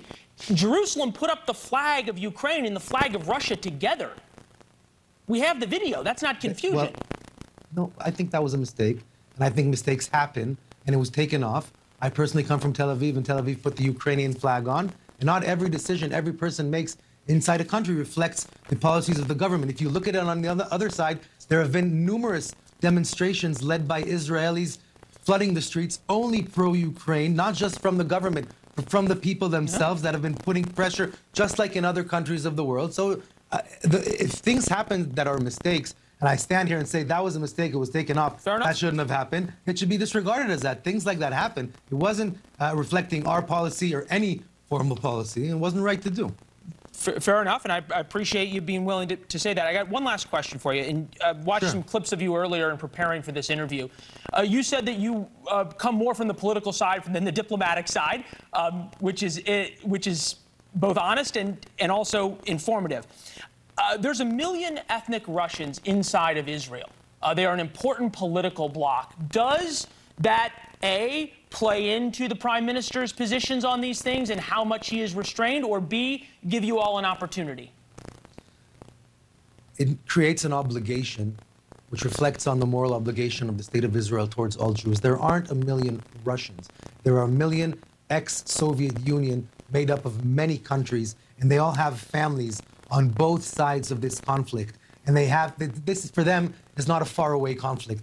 This is happening daily. The feeling inside Israel because of that is a very strong, hard feeling that this war needs to end. That is the main reason that you hear our Prime Minister Naftali Bennett on the phone trying to mediate, trying to help and bring this crisis to an end and to stop it, because it's very, very, very hard to look at it from Israel. But Israel will always be the home of the Jewish people and will always have to maintain the diplomatic corridors that allow us to take care of all Jews, because judging by our history, no one else will for sure.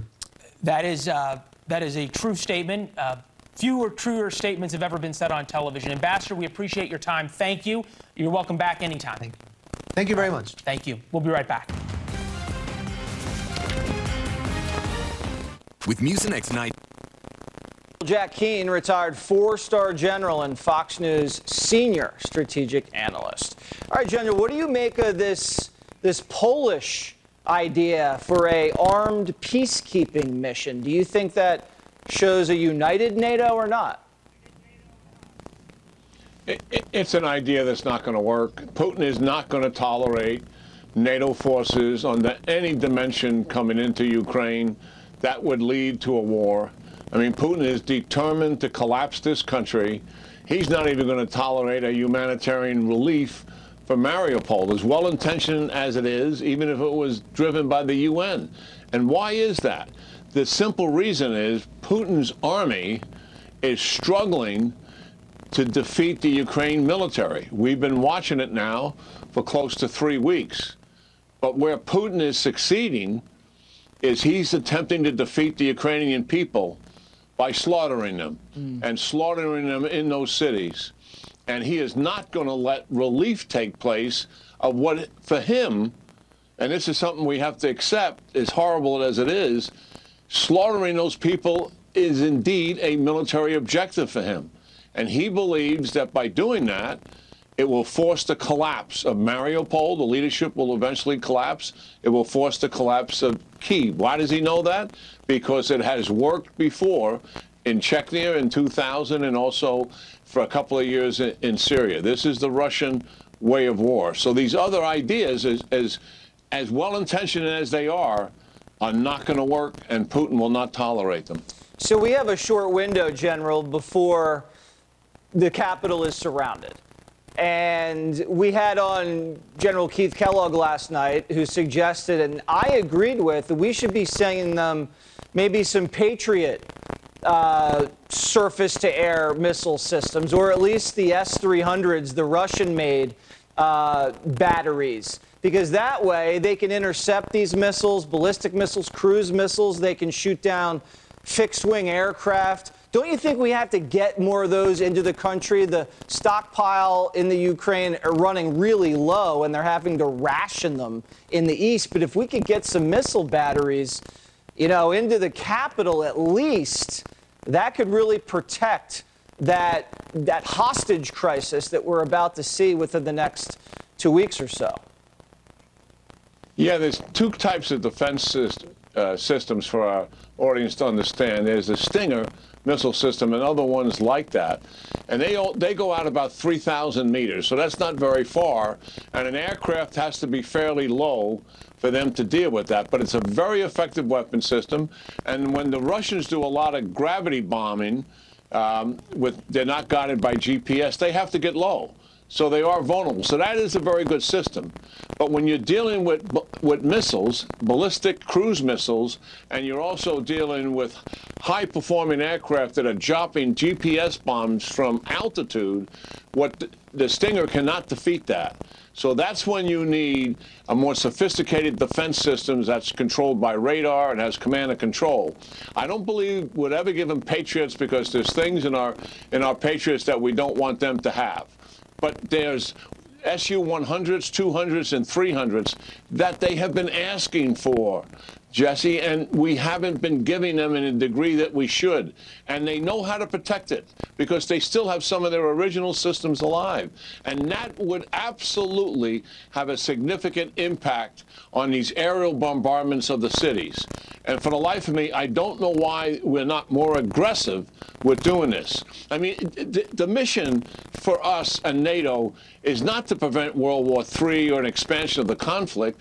The mission here is to save Ukraine, right, and help them defeat the Russians. That is the mission. So we should be all in with everything that they need, to include the MiGs.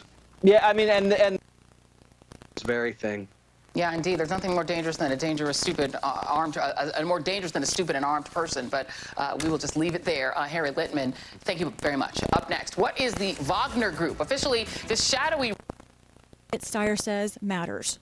When you do not have leaders in place, when you have acting officials, they do not take on those long-term questions. They do not take on the difficult issues, and they are also not invested in by those around them. And Lisa joins me now. So Lisa, the withdrawal of Sarah Bloom Raskin, what does this mean for the other 4 Fed nominees? All right, speaking with sources on the Hill, and also we know from announcements by the committee that they will move forward with those other 4 nominees as a block. They can do it any time, Judy, under Senate procedure. They haven't set a date yet. This week, next week, I think it will be soon. There is a question about, and one of those nominees, Lisa Cook, is someone who has received criticism from Republicans, which Democrats say is unfair.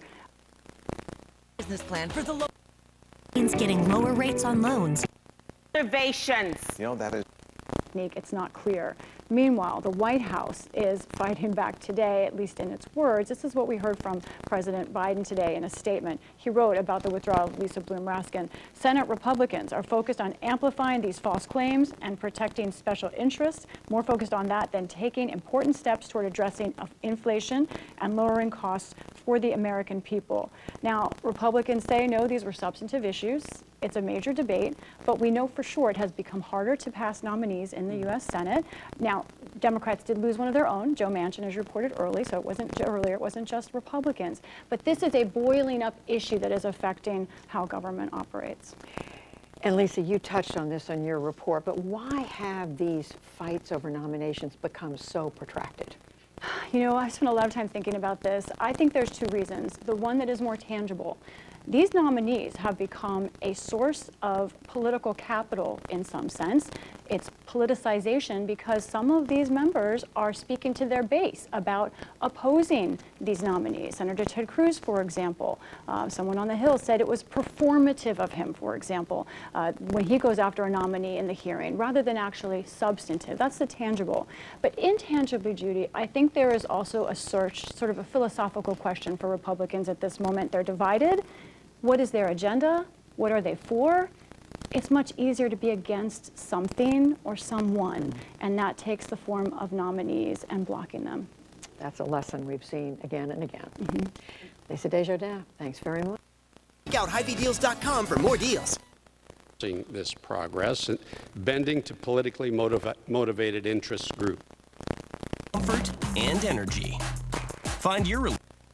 COVID in November 2020. Heart failure. Entrust your heart.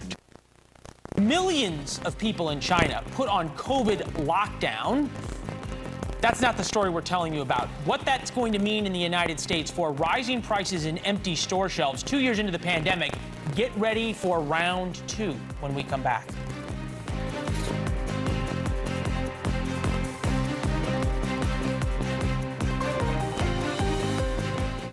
I'm Robert Sherman in Lviv, Ukraine. This is News Nation, news for all America. I'm going to earn 3% on dining, including takeout with Chase Freedom Unlimited. That's a lot of cash back.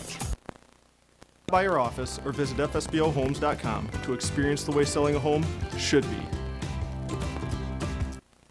I have 3 children, all in elementary school, and 2 of my kiddos have autism. We went on spring break and we were in San Antonio when they started shutting down cities. And I had a major anxiety attack. I'm Andy Hutchinson. I'm a psychiatrist. And I live in Charleston, South Carolina.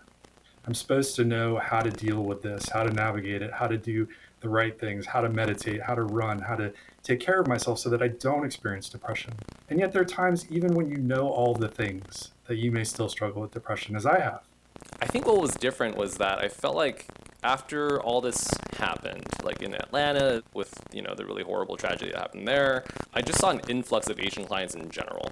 I guess it's like made aware of the fact that, yeah, mental health is a real thing. It's okay for Asian Americans to seek that out. There's a lot of cultural stigma with that too.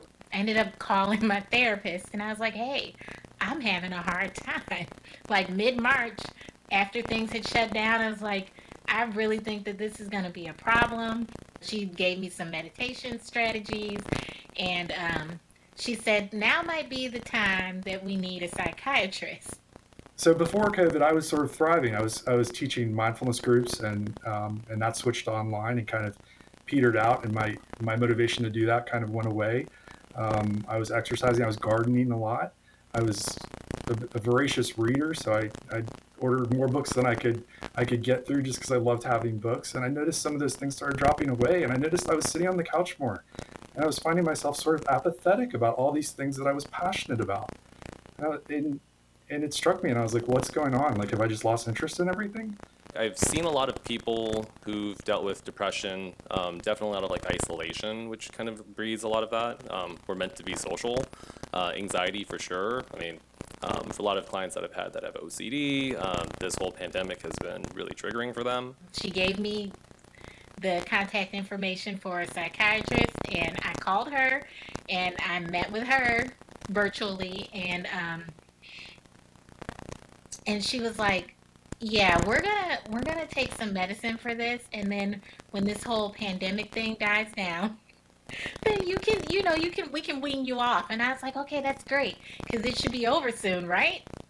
And so here we are 2 years in, and a second prescription for anxiety meds. I've had to invest in more money in sort of taking care of myself. I've reached out to my own psychiatrist to get the help that I need, the support that I need, and created sort of a team of supporters for myself. I've reached out to my friends and let them know I've been struggling at times. And we want to thank each one of you for sharing your stories with us. And now to focus on what can be done to address and improve mental health care in America, I spoke recently with Dr. Tom Insel. From 2002 to 2015, he served as director of the National Institute of Mental Health. He's the author of a new book. Healing, Our Path from Mental Illness to Mental Health. Dr. Tom Insel, welcome to the NewsHour. You've been keeping a close eye on the state of people's mental health during this entire pandemic. So hearing that people are struggling right now doesn't come as a surprise, does it? It's hardly a surprise. This has been a tough couple of years for the nation, for the world. And you see it most in people who might have been struggling even before the pandemic. To have a mental health crisis is not new. It was there in 2019, but it's more apparent. And I think there's just a lot more despair going into 2022 and now starting the third year of this very difficult time. And you wrote this book in large part because you are openly alarmed at the fact that this country, in your view, is so poorly equipped to deal with depression, anxiety, all forms of mental illness. Not just, as you said, not just during the pandemic, but all the time right now. Well, when I started my career, I think we were doing a better job. I wouldn't say that about very many areas of medicine, but in mental health, 40 years ago, 45 years ago, we had a broad community-based support system. We had a safety net. We had a lot of services available, particularly for people who had the most serious forms of mental illness, schizophrenia, bipolar illness, severe depression. We were prepared, and we were there to serve. In the words of President Kennedy, they need no longer be alien to our affections. We've lost that, and we've lost that over many decades, and we've lost it in a way which means that too often people with serious mental illness end up in the criminal justice system and not the healthcare system. That's unacceptable.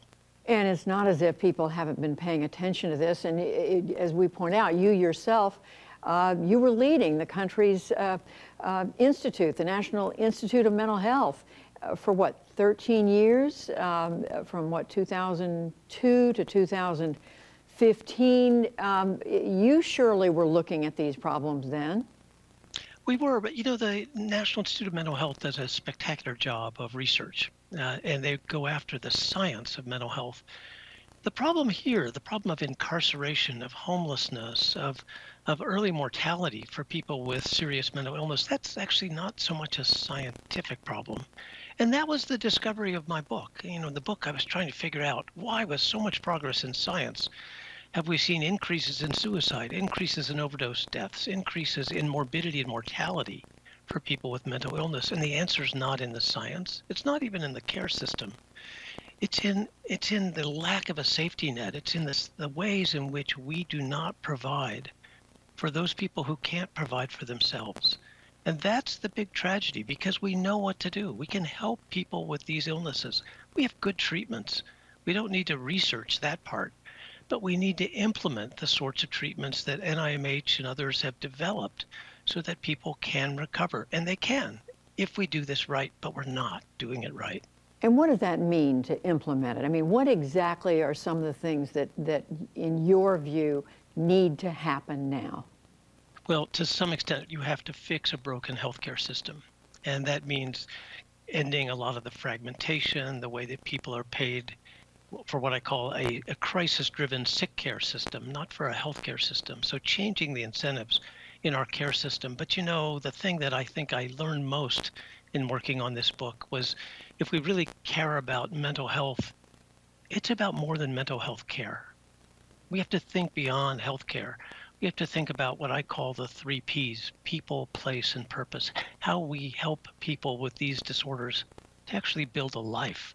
That's not about which medication you're on or what psychotherapy you're getting. It's about that, of course, that you need the medical care, but you also need the social supports. You need a safe place to recover. You need actually all of those services that give you something to live for. We aren't doing that. At least we're not doing that at scale. We're doing that in places.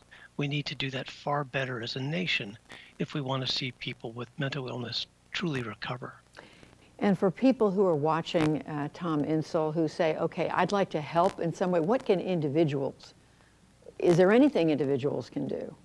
Well, there's a lot you can do. I mean, part of what we need to do is to create the kind of community that's been missing. And I will have to say that this involves all of us. It's not just about those people who have schizophrenia or bipolar illness. It's about all of us. It's a measure of who we are.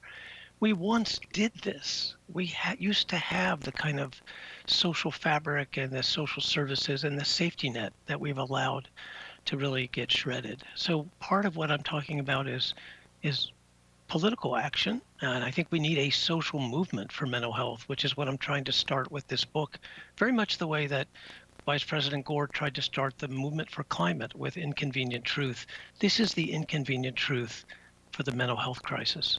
Dr. Tom Insel, the book is Healing, Our Path from Mental Illness to Mental Health. Thank you very much. Thanks for having me, Judy.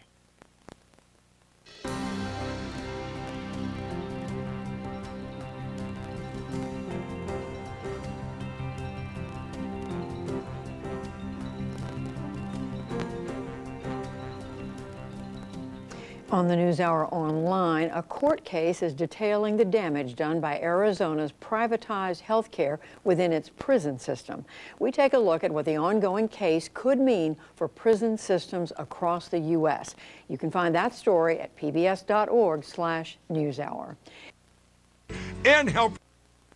Were, quote, little green men that had no insignia on them, that they had nothing to do with them. But what we do know about the Wagner Group is that they are very closely enmeshed with the Russian Ministry of Defense, with Russian intelligence, and the U.S. government has even called them a proxy for the Russian military. So there's a very strong relationship there. And they've been known, as you say, to pop up in Syria and across Africa now to advance the Kremlin's strategic objectives in these countries, but whilst maintaining this plausible deniability so that when things go wrong, which they sometimes do for this group, that they can wash their hands and say, well, this was nothing to do with us. Well, let me ask you, where do they come from? Because the thing is, if they're operating in all of these different countries, sort of one of the theories has been that it's easier for Russians to use proxy forces who don't have familial connections in Ukraine because they'll kill at will. They have no chill when it comes to killing people, whereas Russian forces might be hesitant because they might, in some cases, literally be killing their cousins. Is that the idea? And where do they come from?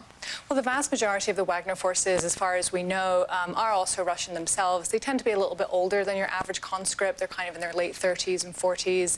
They come from smaller cities across Russia where times are hard, where times are tough, and people are looking for money. And Wagner pays pretty handsomely. The fighters earn anywhere between $2,000 and $3,000, which is big money each month in Russia. And so a lot of them are just guys that are ex-military that have these skills that are looking to make money. They sound like some of the mercenaries, Malcolm, that we've seen.